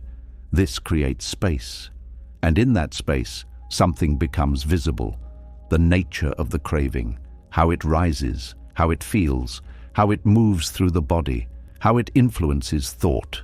This observation does not remove the feeling instantly, but it changes the relationship to it. The craving is no longer the controller. It becomes something that can be seen. And when something is seen clearly, it begins to lose its automatic power. The urge to reach outward becomes less urgent. Not gone, but softer, more manageable. This is where the pattern begins to shift.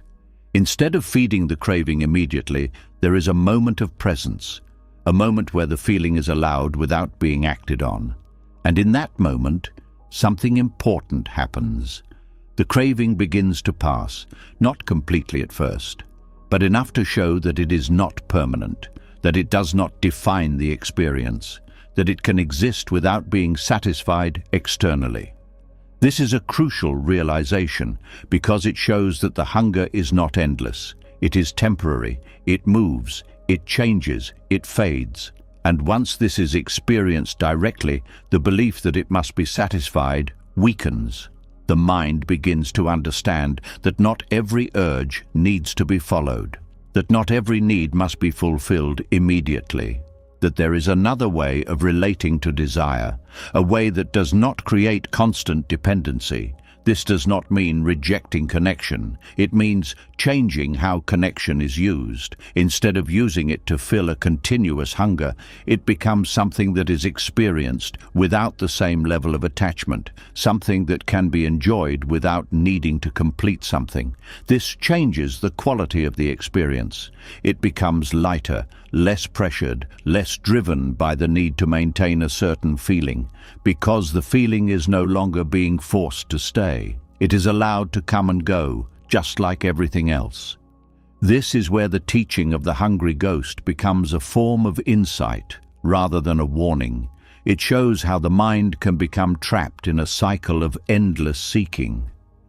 But it also shows how that cycle can be seen, and once it is seen, it can begin to loosen, not through force, but through understanding, through presence, through the willingness to stay with what is felt, rather than immediately trying to change it.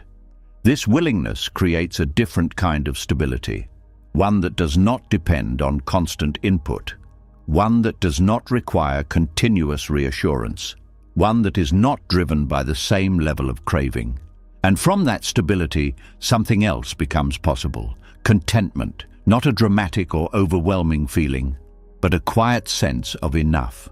A sense that what is present is sufficient, that there is no immediate need to seek more, that the moment does not need to be improved.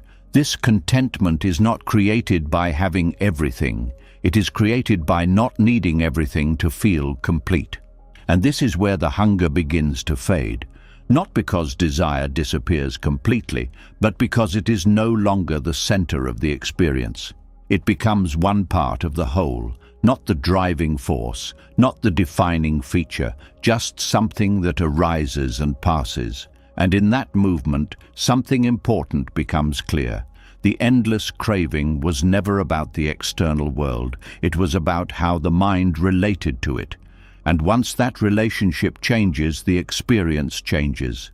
The hunger softens, the reaching slows, the need to constantly fill the space decreases, and in its place, something quieter appears. A sense of being, not needing to become something else, not needing to acquire something more, just being present with what is. And that is where the hungry ghost begins to lose its hold, because it is no longer being fed in the same way. And without that constant feeding, the pattern begins to dissolve, leaving behind something simpler, something steadier, something that does not depend on endless craving to exist. And as that endless hunger begins to quiet, as the need to constantly reach starts to lose its urgency, another pattern comes into view, one that is even more subtle, even more hidden beneath the surface. Because when craving softens, what remains is not always peace right away. Sometimes what remains is fear, a quieter fear, a deeper one. The fear that what is here may not stay. There is a moment that most people do not notice clearly, a moment where care begins to shift into something else. It does not happen loudly. It does not announce itself as control. It begins as concern, as attention, as a desire to keep something meaningful safe. But slowly, without clear awareness, that desire begins to tighten. It becomes less about connection and more about preventing loss. This is how fear of separation begins to shape behavior. At first, it feels natural. You want to stay close. You want to maintain what feels good.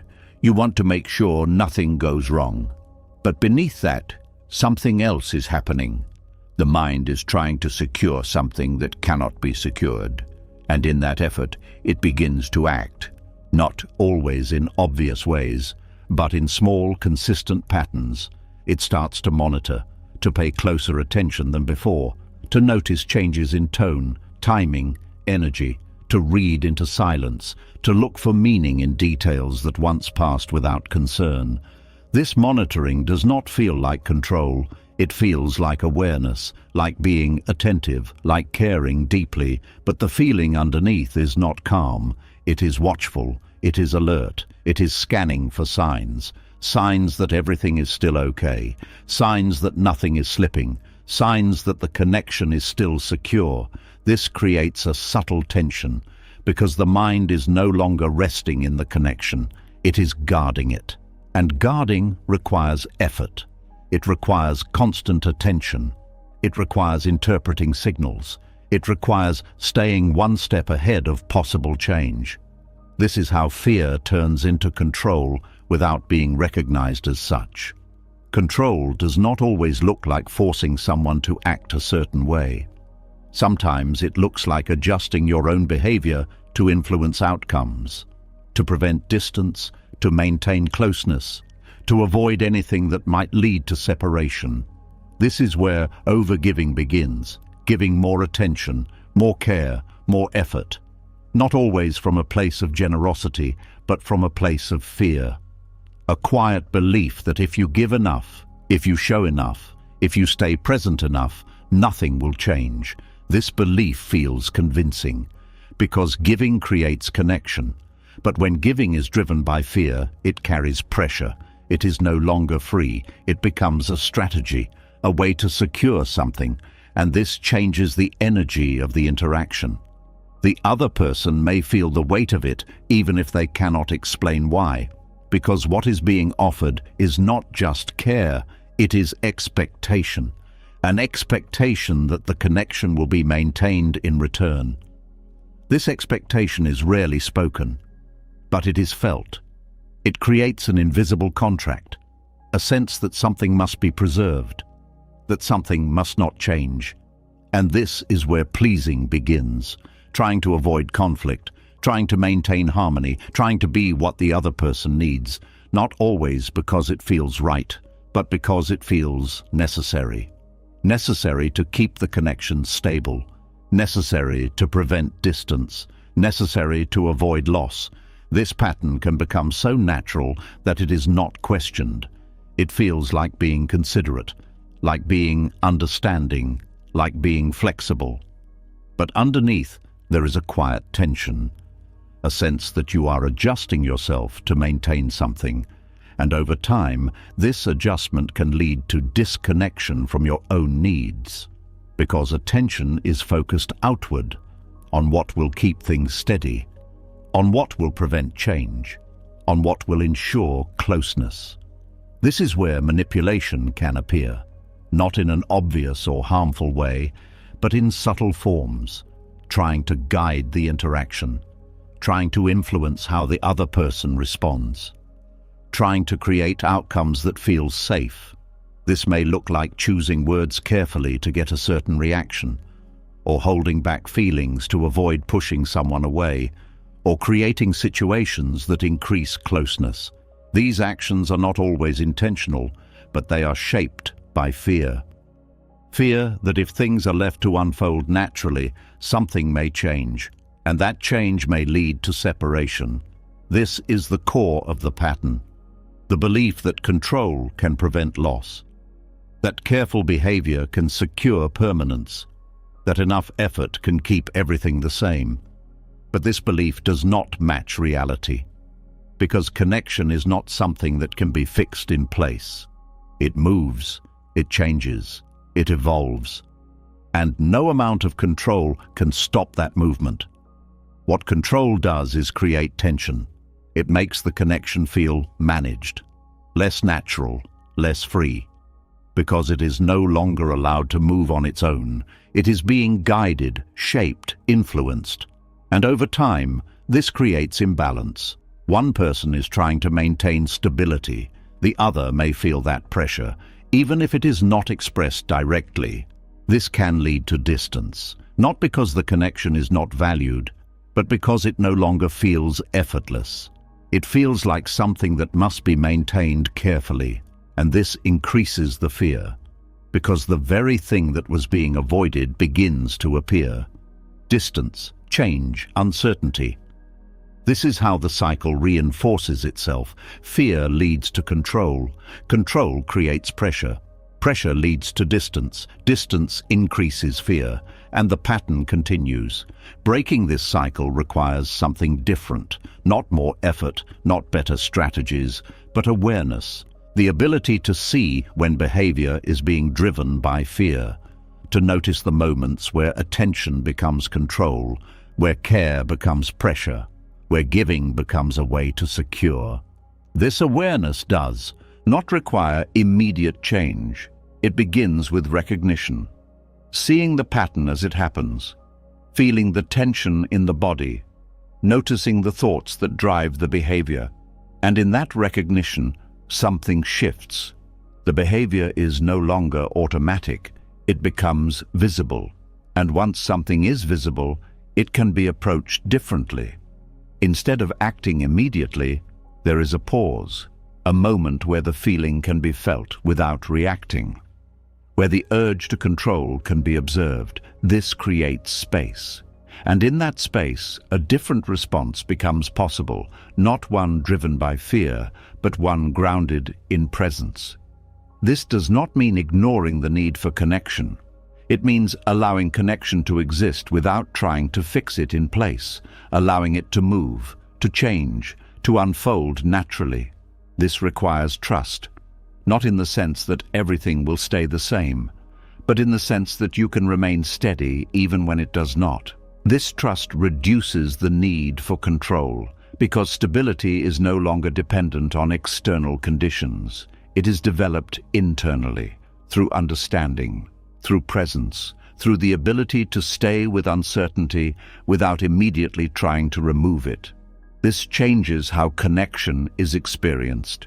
It becomes less about maintaining a certain state and more about being with what is, without forcing it, without shaping it, without trying to guarantee its outcome.